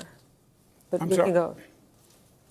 Did you hear what she said? No. I was saying you proposed a curtailment of mayoral control when Mayor de Blasio was mayor during There's been multiple modifications of mayoral control over the years. Some proposed curtailment at your hand. So if you are such a champion of it tonight, no, I never proposed reversing mayoral control. No, shortening the duration of time he would have control of schools. Yes, for renewal. The renewal period. How much control of schools, Mr. Mamdani, how much control of schools would you be giving up? Is it just a sharing arrangement? I know you want to share with the districts and with parents, or would you be giving up full control? And is that an accountability problem if the buck doesn't stop with you? I think the mayor needs to retain the accountability so that New Yorkers know exactly who they can come to when they have critiques. And I think we also have to develop a system where we don't have what we saw just recently, where you have hours and hours of parents and teachers and students testifying only to be overruled without any consideration by the panel on Thank you. Mr. Mamdani, I have to move on. Switching now, it's a question for all three of you, switching to students with learning challenges.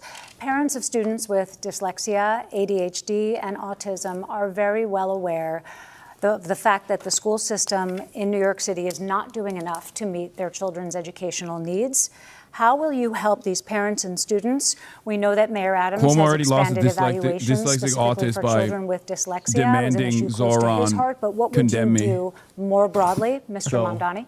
You know, I think some of the initiatives that Mayor Adams has launched, especially with this chancellor, have been showing positive signs, in here took especially for literacy and for preparedness, by the handful especially as when we're they were growing up. A national crisis on reading and mathematical comprehension. And I think those are programs that should be furthered, should be invested in, all while also ensuring that we're giving teachers greater flexibility in the curriculum that they're actually teaching. Because what I've heard from many of those teachers is that too often the curriculum that's being procured in the $10 billion a year in DOE contracts is one that has little relation to the classroom. Thank you, Mr. Mamdani. Mr. Sliwa, you have 30 seconds. Yes.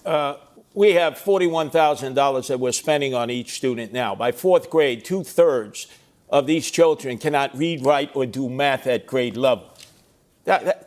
We should be ashamed of ourselves for that. 100,000 less students than we had last year.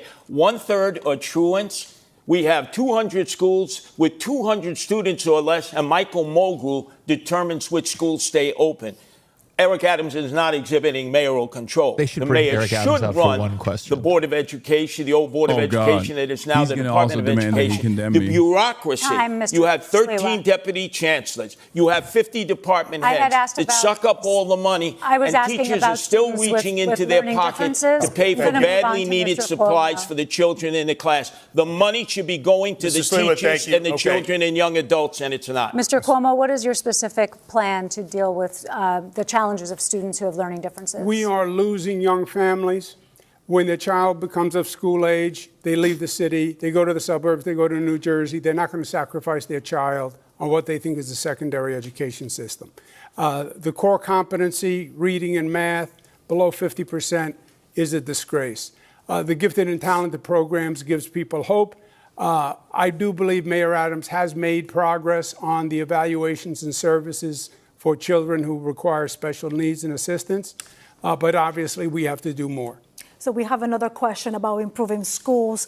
And in the last year, the schools enrolled more than 36,000 migrant students, many learning English for the first time. From class size to bilingual teachers, that puts a big strain in the system. Mr. Cuomo, what can you do to help migrant students, but also the staff? You have 30 seconds. Well, first, I think it was wrong of the state to put so many migrants in New York City. New York City had the overwhelming majority of migrants. But they were already here. Close to about 80%. The state should have put them all across the state, Nassau, Suffolk, upstate, so other governments could have also... Well, they were bused here from Texas, right? And we have a situation right now. But if they're bused from Texas, you could have brought some to Nassau, 20 miles, yeah, but they're here Westchester. Right now, and we're asking about the current problem. Yes, well, that's how the problem was created. Okay, we understand. The state put them here. The state gave the city the bill. Answering regular questions. It has now increased the challenge in our education system. This is a normal question. The state is going to have to help financially. So you didn't answer the question, Mr. Mamdani. It's even the modern president. You know, when I spoke about our community to classroom program, the importance of it is not just bringing in 1,000 more teachers every year. It's also that we would bring in a number of more bilingual educators. Because what we've heard from a number of adults who have taught in other countries, now live in New York City, is the process by which they get their certification approved to teach here is one that is onerous and one that is actually pricing many of them out. That's why this is a program that will directly address that, to increase that bilingual capacity in our school system so that we can teach every single child, no matter when they got here, the public education Mr. Mamdani, this certification has been offered and it hasn't been successful. So how can you make more teachers to be like they want to do this? Part of what I've heard is that the tuition costs as part of the same certification exams are onerous for many of these adults looking to switch careers. That's why this program is built upon providing $12,000 in tuition assistance that would lead to 1,000 more teachers every year. Crazy that he's so buttoned up on we have not so just many migrant different issues children, that pertain we have to the the position. children of the homeless, over 120,000. We haven't yet discussed charter schools, parochial schools that are closing. Normally, parochial schools would have been able to take some of these children. We need to expand the number of charter schools that are doing an amazing job, especially in the inner cities. And why not make that available to migrant children and to the homeless children who are coming from shelters all across the city who need the special teaching skills that have lifted children in the charter schools? We need to give choice because that's our most precious resource, our children. So allow me to now move on into the sanctuary because Thank you, Mr. Cuomo. So allow me now to enter into the sanctuary. No, I realize and let's talk about also undocumented immigrants. Variety. 26 socially Federal Plaza conservative has become socialism. a flagship in federal immigration crackdown. We reported that asylum seekers are showing up for like those routine appointments, not facing any criminal challenges, and they end up being deported. So by the show of hands, we would like to know if you believe that any of you could do something to stop this. Okay. So, Mr. Cuomo, you have a minute to explain. The berets are red. It's true. The law is the law. And I would have an attorney assigned to every person who is undergoing any review by the federal government or any legal proceeding, and put the full weight of the city government behind it, and make sure they are legally protected. Mr. Sliwa, what's your plan? Look, going after the criminals, that's the job of Immigration and Naturalization Service, ICE.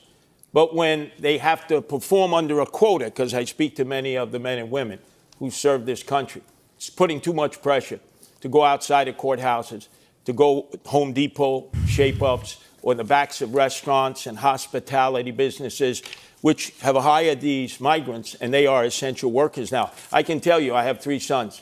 None of them are going to do that work. Some Americans will, but most won't. We need to protect the migrants who are workers, who are essential workers, and use ICE to go after the drug dealers, the gangbangers, the sexual predators, and those who are sex trafficking and involved in narco-terrorism. Mr. Mamdani. He didn't say how he's going to do it. I'd be proud to be the first immigrant mayor of this city in generations.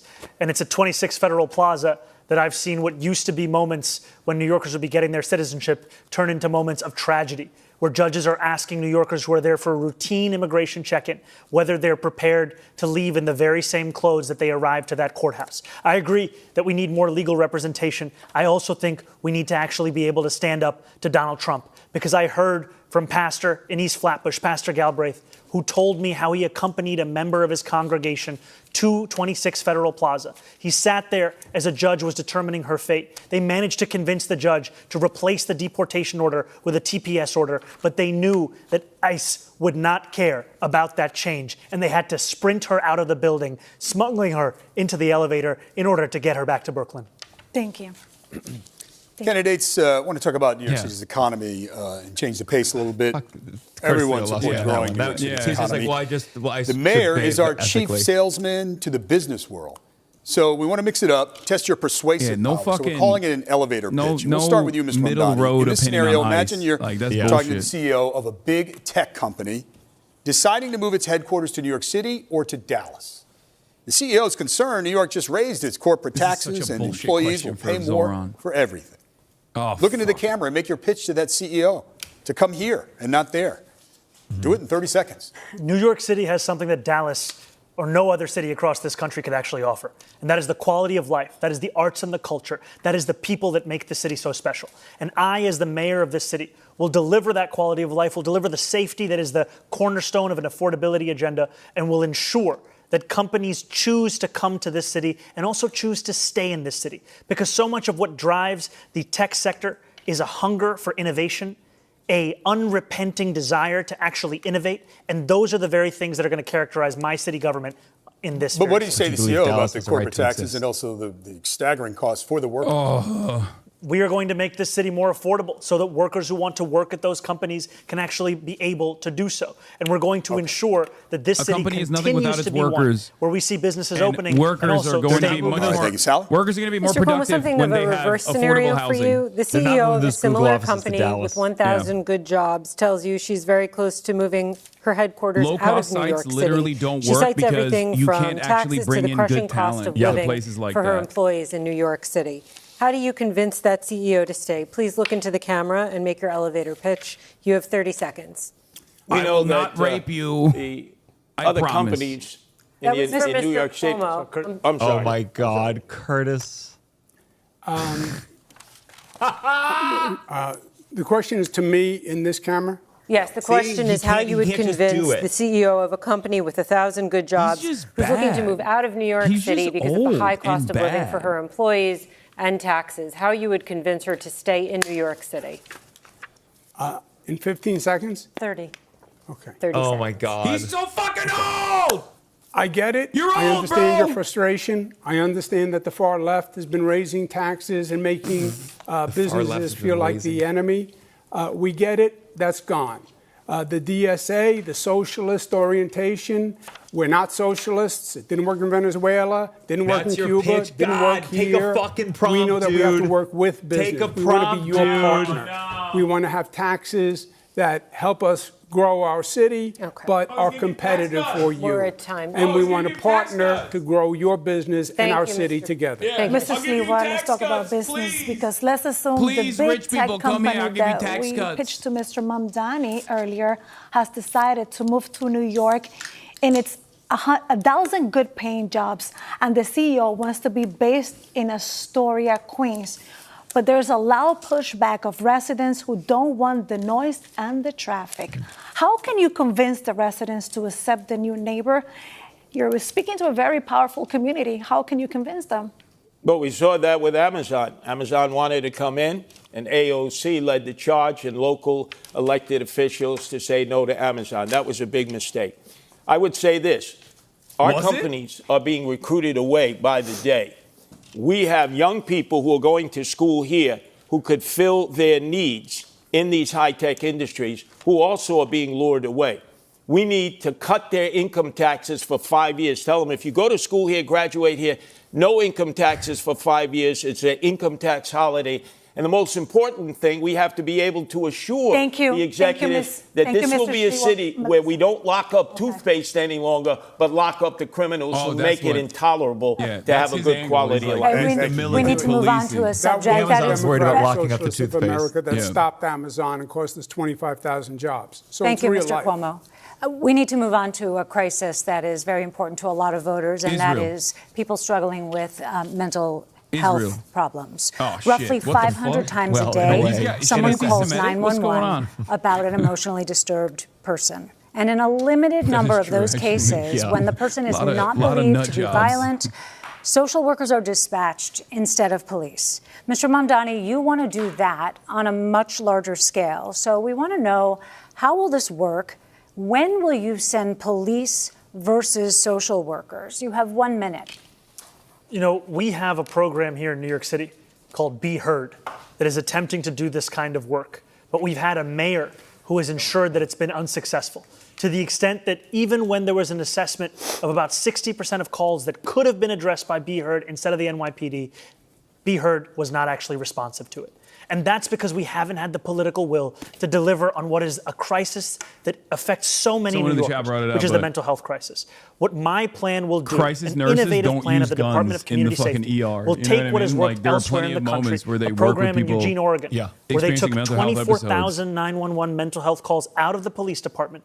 They were able to respond to all but 311 without police assistance. When there is a concern for safety or of violence, absolutely, you would have the police there. But what we are doing today is actually ensuring that every single call is going to the police and not allowing them to do the work that they signed up to do. How will you determine whether there is a concern for safety or violence? What is the line between the calls in which police will be dispatched and the calls to which social workers will be dispatched? The line is also going to be one focused on violence and the threat of violence. And I also trust the operators who will be receiving those calls to make that determination as they do every day today for so many emergency services. And just two really quick points, please. There has been a lot of discussion that you would send social workers to domestic violence calls, which police are concerned about. So you're saying no, okay.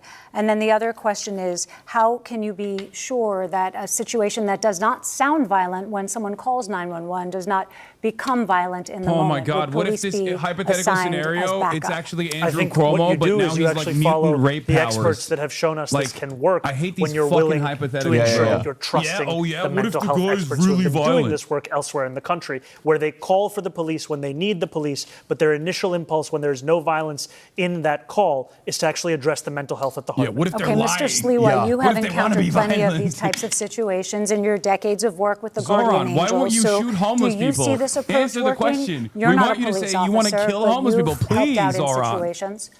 Zohran, boy, another fantasy that's not reality. Eugene, Oregon. Have you ever been to Eugene? I've been to Eugene.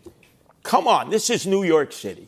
We have so many emotionally disturbed persons that are in need of help. Up here, man. I will tell you this, New York Andrew, is you literally closed the mental safer health than beds most that were other taking care fucking of them. cities in the goddamn country. I hate these. I know. narrative. This It's is the guy, down to he's patrolling the 4,000 streets because of looking your for cuts, it. which force these people to live in the streets, hate in the this parks, fucking and the argument. subways. Of course. These people need to You be haven't removed. been to Eugene, they they're need much mental kinder health care. there. We need to make Our our nutties are shelters extra safe. crazy. I've been in 1/3 of the 300 shelters run by the Department of Homeless Services. It's Darwinian there, survival of the fittest. If we can make our shelter system safe, we can get men and women who are homeless in there, especially veterans who we're not giving any attention to, who we put out in Ward's Island at 10 o'clock at night, release during the day, don't give any training, have them roam about, and obviously when you have nothing to do, you end up getting into trouble. Okay. This is a disastrous, homeless, and emotionally disturbed plan that we have in New York City. Because And I'm the mayor that can change it because I deal with them every day in the streets, in the parks, and the He's subways. from New York, and he Mr. still Cuomo, acts do you like think it's that the Gotham NYPD City. handles these calls for Batman. emotionally disturbed people in distress well? Is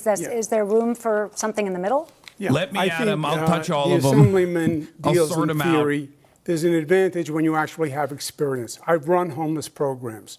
I ran the homeless programs for the federal government. run it just worked in like- cities all across the nation. Just like the elderly. When you get a call Push on them a into telephone camps. about a mentally ill Let God person sort it out. who may be violent, That was one it of is the a very bingo dangerous sound of Cuomo situation. voice. And I've I been think doing you it should have a nonstop. mental health worker Cuomo's racist, accompanied with Bingo. a police officer, because these can be explosive situations. I have been in situations They that can be. Anything seemed can be apparently anything. calm and fine, and then erupted into violence very quickly, and it got very dangerous very quickly. So I would have a Same social when the police worker get involved. with a police officer and get the people off the streets. That's the humane thing, when and the get them cop the is there, care it's a they guarantee need. it's gonna escalate. Not the It's like, we're gonna not get all the crazy people off the streets, 40,000 and then it'll people be no again. longer be a We problem. have supportive housing now, which is what we use, and forensic beds for people who need them. Now, let me get this straight. A police officer is there first. He has to wait for the arrival of a mental health care No, I would worker. send them as a team. As a team. But that's not realistic.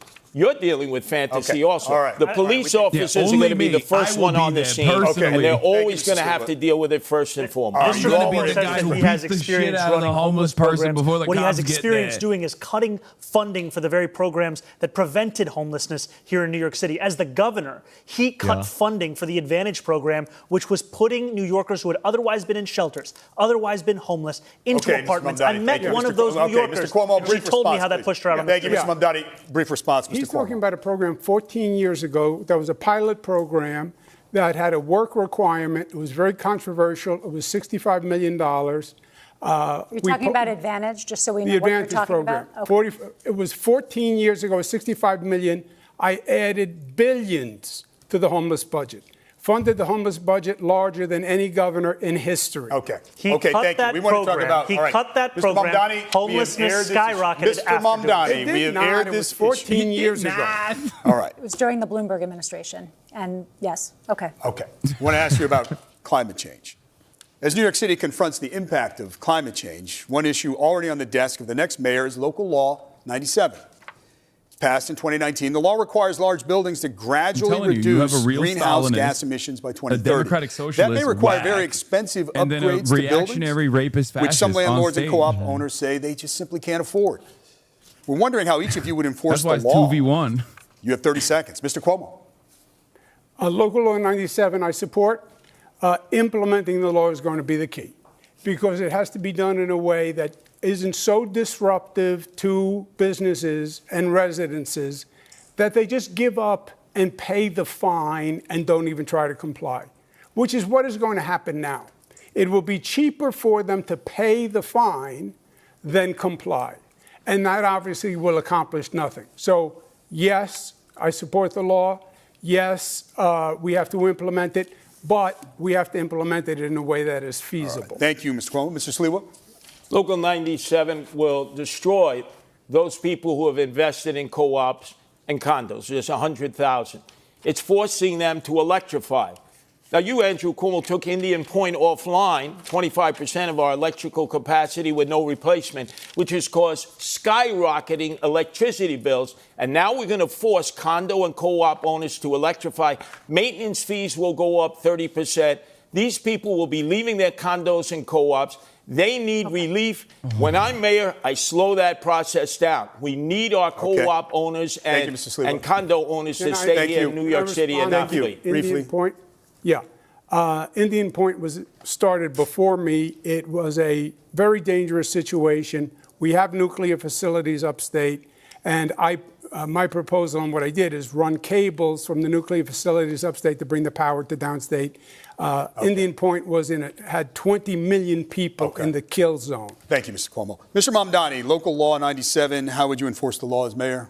I support the law, and I would also make it easier for condo and co-op owners to comply with the law, because what I've heard from so many is that it's cheaper to pay the fine than to actually get into compliance. And I think the city has a role here in procurement at a large scale of so much of what is necessary in these infrastructure investments. We've seen it be done in the Clean Energy Challenge within NYCHA. It's time to do it right here in New York City to assist those condo and co-op owners in meeting the standards we desperately need to hit.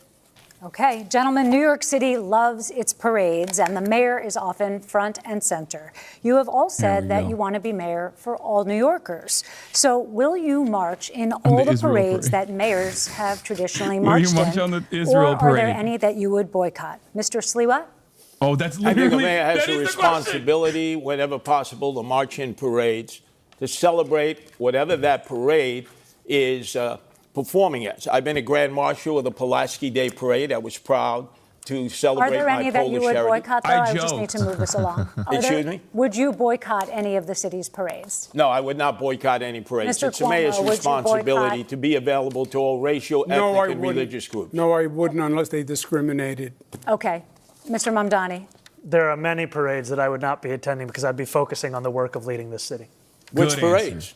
A number of them. I've already missed a number of those parades because I've been trying to speak to as many New Yorkers as possible. Okay. I don't have the list of all the parades I've missed. Wow, that's a lot. The mayor should be going to all parades. Let me ask you this. Are there any parades that don't exist that you think should? As mayor, I will be at the... Mr. Mamdani?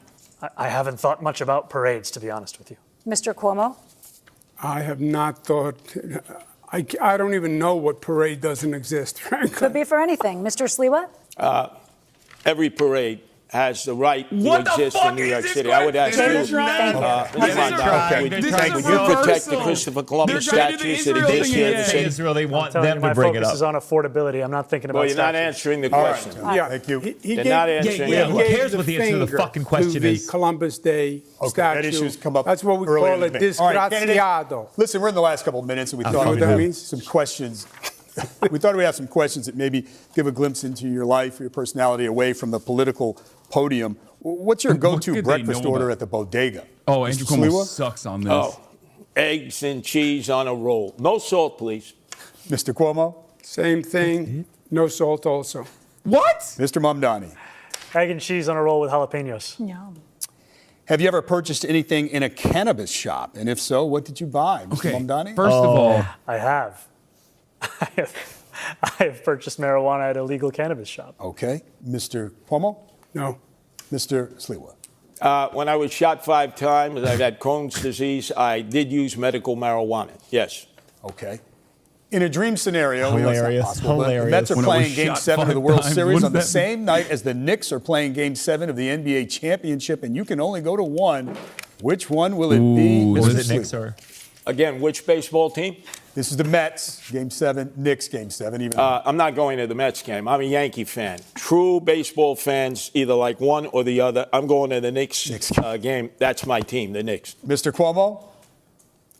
I'm going to go half and half. I can make it back and forth. All right. No, Mr. Mamdani? This is what New Yorkers are sick of. Just pick a team. What's Come on. your answer? I'd be there for the Knicks. Okay. Well, there's a lot of ground covered. We'll leave it on that light note. Thank you, candidates, for a spirited debate. We thank you as well. We hope you got a lot out of it. How is that New York City viewers, New York City voters. Yeah, just the New York lots City of quibbling, Campaign the Finance whole- Board, we thank heartily, and we urge you to check out their website, nycvotes.org. From all of us here, we certainly thank you for watching. And remember, go vote. Shit show that was. Tuesday, November 4th. Have a good night. All right, some thoughts on what we just watched. I think Zohran got it. I think Curtis was shocking in his ability to share thoughts that wasn't being covered. To be fair, he's done this a lot. Yeah, and by that I mean this is his 11th mayoral run. Yeah, in a row. He's always the Republican ticket guy. Cuomo put forward no vision. He just quibbled how that was politics. What was really good about what Zohran was doing is not only would he actually attack Cuomo, but he would do so within the confines of like a clear-cut policy agenda that he was advancing, where he'd be like, I'm going to do this, as opposed to what Cuomo did. So it was like a double bind in that regard. It was very good. Yeah. He moved on from like attacking Cuomo in the second half. He was like, I think I made my points. And part of me always wants it like to come back. Like, especially when they were talking about sex workers, I like wanted them to bring it back to Cuomo. But I guess at a certain point, it's like, you're either bothered by Cuomo's past or not. And you got to present a vision. Yeah. And Zohran presented the most of a vision. But like I said, out of all of the people on stage, that did not say anything mean about my 9/11 comments, I have to be a Curtis Sliwa supporter. Yeah. I apologize, Zohran. I'll hit you up later. My mistake. I thought you were a real one for I was the Turkish Connect, because every New York mayor has to have a Turkish guy. Yeah, that's true. And sorry, it's not going to happen for me any longer. Someone made 5K on Cuomo mentioning you. I think that was fake. I don't think that was an actual. Bet. Okay, so you're Zohran. I do have a poly market bet though for being arrested before October 31st. Oh, okay. I don't know why, and people have actually put money into it. That's a bad system. That's not good. I don't know what they know that I don't know, that like this is even a point of contention somehow. But have you come to terms with the fact that anyone who likes you at some point, if they get confronted on a question on a political level, they have to say that was a shit thing for him to say? Have you come to terms with that? No politician in America can go, he was talking in a grand poetic. No, I think like it's been. He didn't say the people in the tower specifically deserved it. Yeah. No, I don't have any expectation that any politician is going to defend that statement on its face, and I don't expect them to. But I think it's like this is not even like a Jeremiah Wright style situation for Obama or like a Sister Soldier situation, because like instead of getting first of all, it's me. I'm so irrelevant in the grand scheme of things that like it makes irrelevant. But what you're doing, you're not running a church. You're not a politician. And per your point, it was like old 2020 bringing up tweets. It was very like an old school thing. Yeah, it's like a statement from 2019 about like blowback that I misworded, but I don't expect any politician to like endorse that statement. And it's the second beat. People would have to truly, the people who would care, who would be bothered and not misunderstand, and in bad faith take your comment, don't know who you are. They're older. They'd have to look you up. They're not going to. Yeah. So it's just nothing. It's nothing. Yeah. I think it's a plus. No, it's a nothing. It's a nothing burger. It's a nothing statement, and I think it's like the reason. I think Cuomo's team is doing that because they're extremely online. Like there are people in his corner that are like obviously extremely online, because like Paul Bless said it best, where he said, why is Cuomo doing this? Who is telling him to talk about Hassan Piker 3 weeks before an election in which he's down 20 points? To me, the main factor in why Mamdani is beating his ass is that he convincingly talks about loving the city and wanting to improve it, and is transparent to anyone who isn't ideologically blinded that Cuomo sees it as a stepping stone to something else he hasn't figured out yet. And it's so obvious because like the only thing that does is just like elevate my profile in the eyes of people who had not heard about me from a deeply negative politician, like a politician with like really, really bad. Like they said, why did you lose? And he said, it's the social media. I mean, that means there's nothing else that he took from it. There's nothing else that he learned from it other than I have to pour more money into Gen Z running the Twitter. Like that's insane. It's embarrassing that you've had no more development thought to that answer. None of his answers were good. None of them were inspiring. None of them any vision.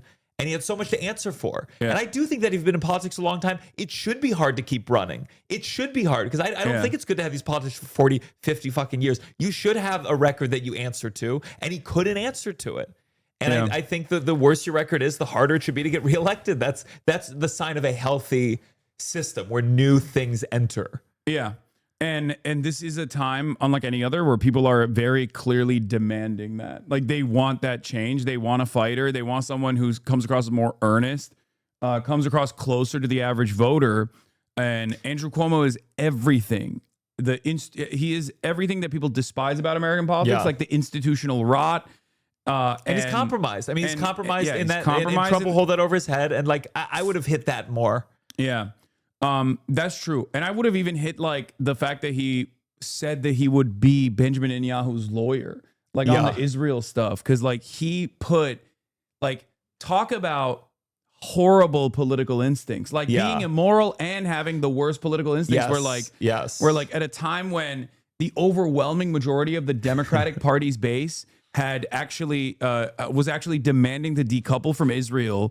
And Andrew Cuomo was like, this is my opportunity to be Benjamin Netanyahu's fucking lawyer.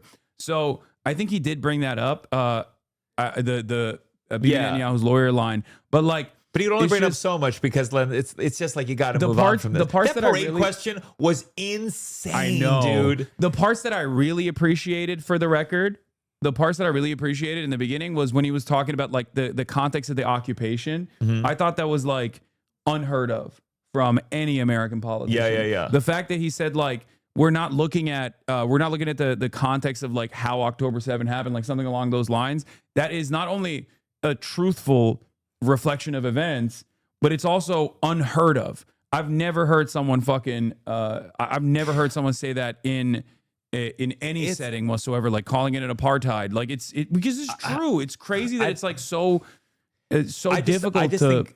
I want to say, like, to my fellow Jewish New Yorkers, just this thing of like demanding the prioritization of the mayoral candidates' views on Israel and demanding that be frontline and center. It's almost become like a joke, the fact that it's so much. And if you're saying like, hey, we'll talk about schools, we'll talk about subways, we'll talk about childcare after we talk about this issue that's important to me. It's not going to engender a love of the Jewish people. Yeah.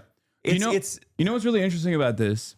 Because I looked at the polling numbers like recently, right? I looked at the polling numbers recently, and it said Jewish New Yorkers still was like 60% sympathize with Israel strongly or somewhat, as opposed to Palestinians, and then it's like 30% strongly sympathize with the Palestinians, right? Something like that. Yeah. And yet Zohran won in the Democratic primary the majority Jewish vote. And what's interesting to me about that is like that.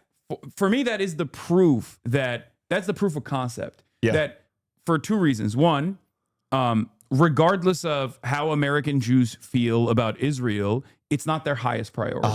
That's number one. And number two is that American Jews, New York Jews, they clearly looked at everything that Zohran was representing and they were like, I want fast and free buses. Yeah. I don't really like what he's saying about Israel. I love Israel, but like, I want fast and free buses more than... The more time you spend on the subway, the less you think about Israel. Yeah. I promise you that. So I think that's really important because it's a testament to the argument that I present all the time whenever fucking Democrats come to me and ask me like what to do about this sort of stuff, or the media, whenever they're like, trying to conduct an autopsy on what went wrong. I'm like, be issue first. Yeah. Be very specific, be issue first, and be definable by the policies that you are advocating for. Yeah. And Zohran did that. He did that while holding a strong line. Like, instead, I think a lot of politicians, even who are critical of Israel, they try to, like, they get wrapped up in the conversation. They try to do some kind of balancing. Zohran came up with a very clear line of how he states this. Yeah. He doesn't believe in the right where there's inequality. And then he goes back every single time, almost obnoxiously so. But it reminds people at home, going like, yeah, that's what I care about. Yeah. Why would you fucking care about what the potential mayor for New York tells Hamas to do? Yeah. That's fucking nuts.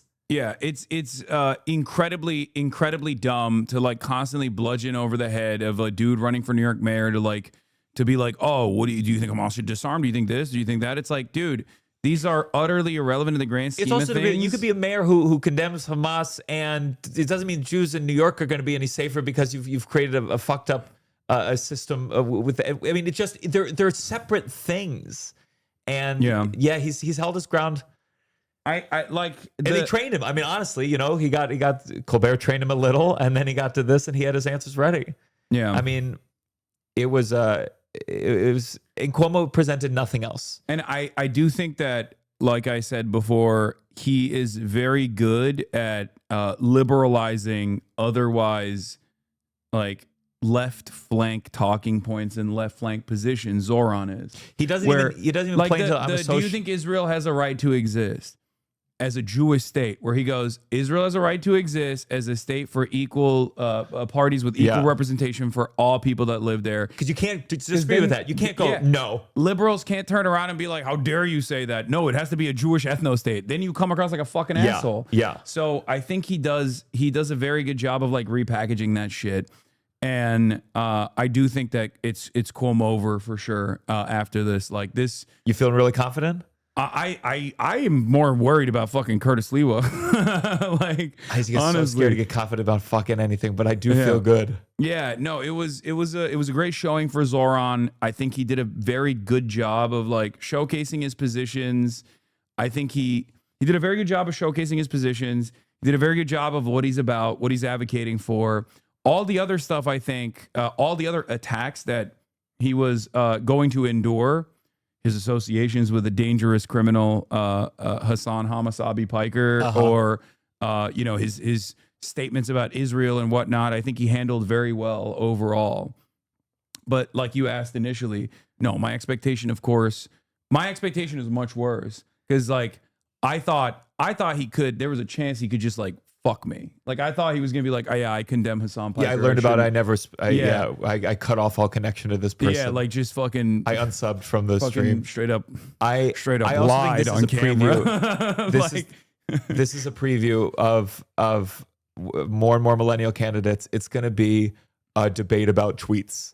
It's gonna be a debate about tweets from a certain era. It's also stupid because like when Andrew Cuomo brings that up, like I think even if other candidates bring that up in a similar vein, because like I work with a lot of candidates, and I promote a lot of candidates. Like I have a community full of people ready to go for door knocking and stuff like that, and they were all over the Zohran campaign as well. Yeah, and that negative association stuff is never going to work for someone like myself, because I'm a polarizing figure for sure. But like people know what my political positions are, no matter how hard like someone tries to bastardize them. And you either, if you know who I am, you either fucking despise me, which, there's a smaller group of people who despise me than love me, but they're very loud. Mm-hmm. Or you're gonna be like, yeah, he's a progressive guy. I like what he's about. I like that he's a fighter. And that's all this is. So the broad majority of the public has no fucking clue who I am. Yeah.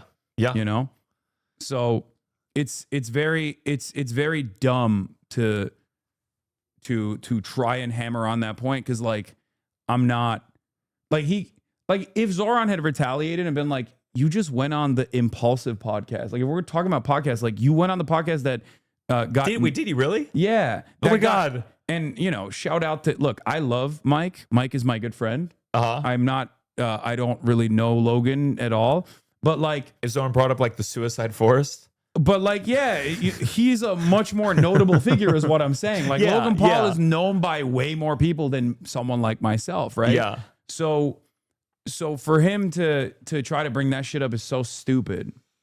You know? But it just fails. I mean, it's what Democrats did with Trump, and it failed so spectacularly. It's just trying to focus on the associations and not presenting a vision. It's too easy. It feels good in the moment, and you think you got the momentum because the people who really hate it, the people who really hate you or really hate Zohran, they're going to be really loud, and you're going to get this reinforcement of like, this is working. But it's just a small select of people who are riding on their hatred of someone. Yeah, look, you have to present a vision. Like he just went on the fucking Impulsive podcast. You know what I mean? Like, and that's the thing. Zohran didn't go after because he had so much. He didn't have to go after because there's assault allegations. Yeah. So and he has such little on Zohran. He has to go over someone he worked with a couple times and is friendly and likes.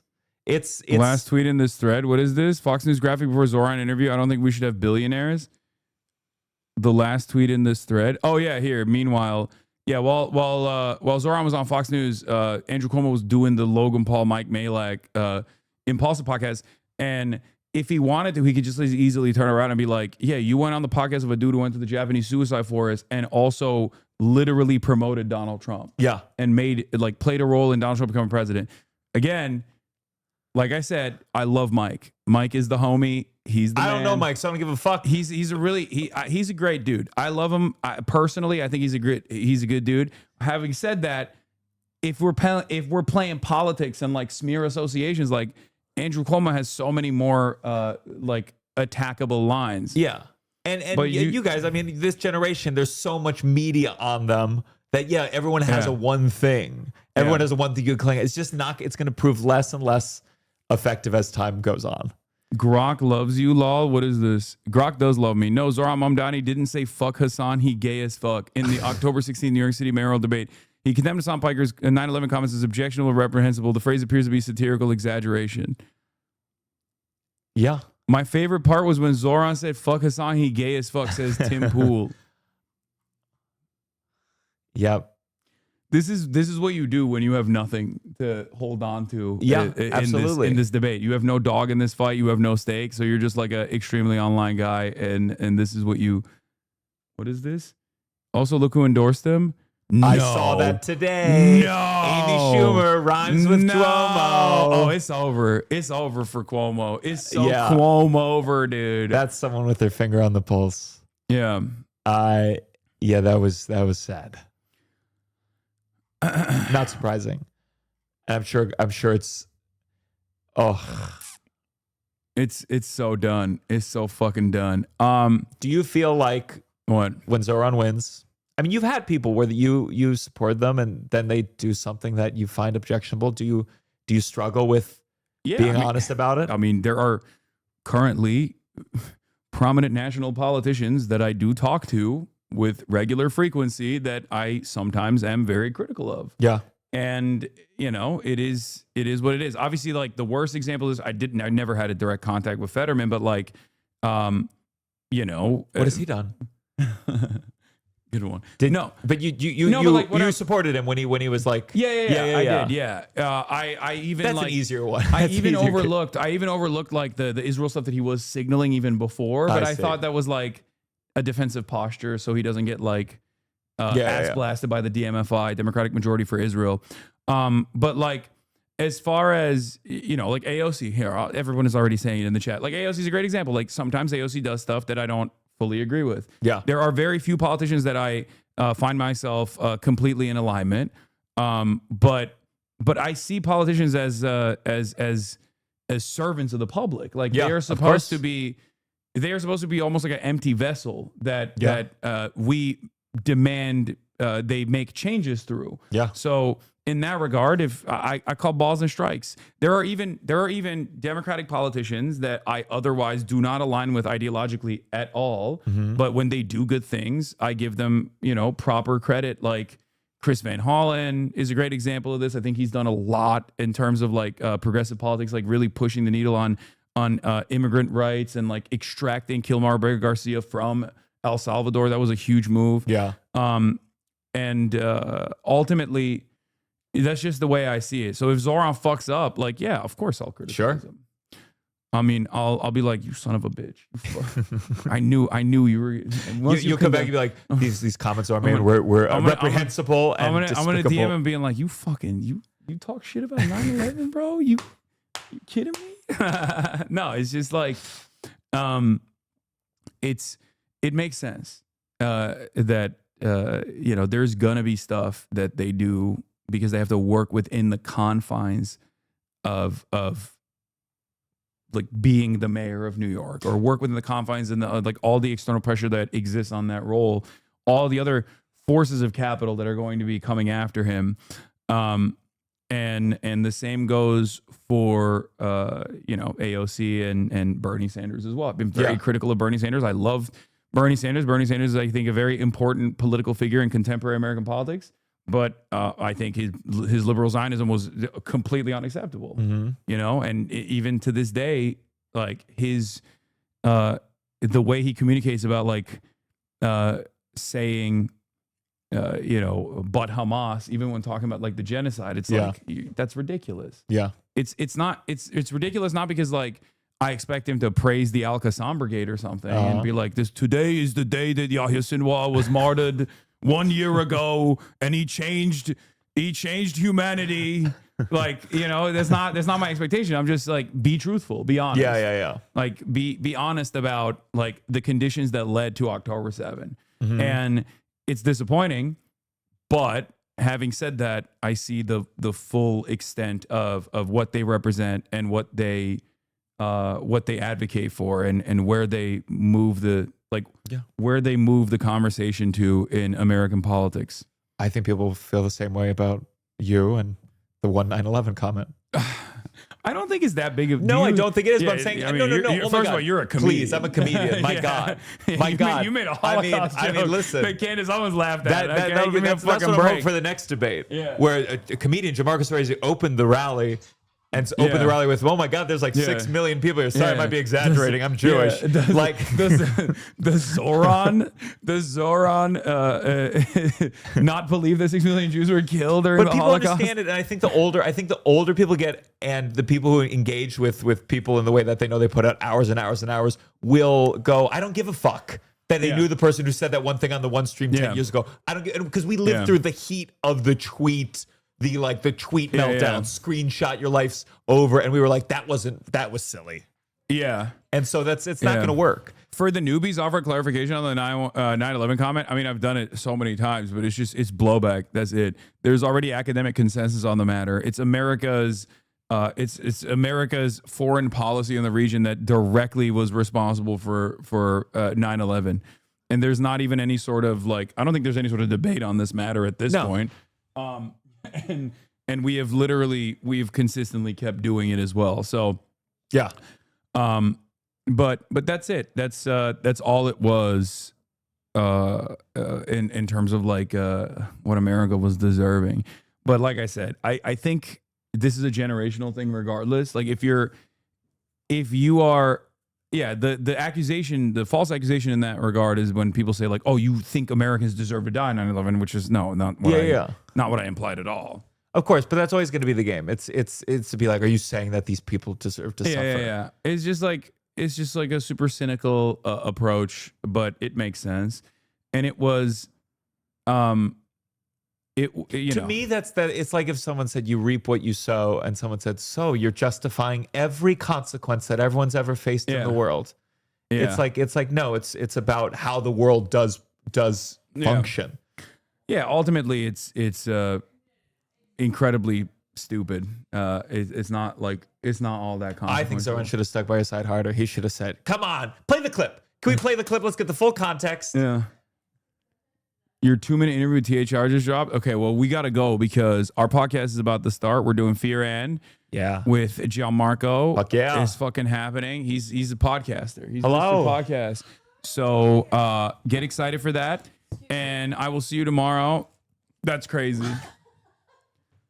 She's a thief. You steal my shit. She's a thief. It's fine. I tried once. I almost threw up. I tried one. Yeah, oh my God. Don't do 'em. It's bad. Yeah. Hi. But yeah, we are. I will see you guys tomorrow as always. Love you all, everybody.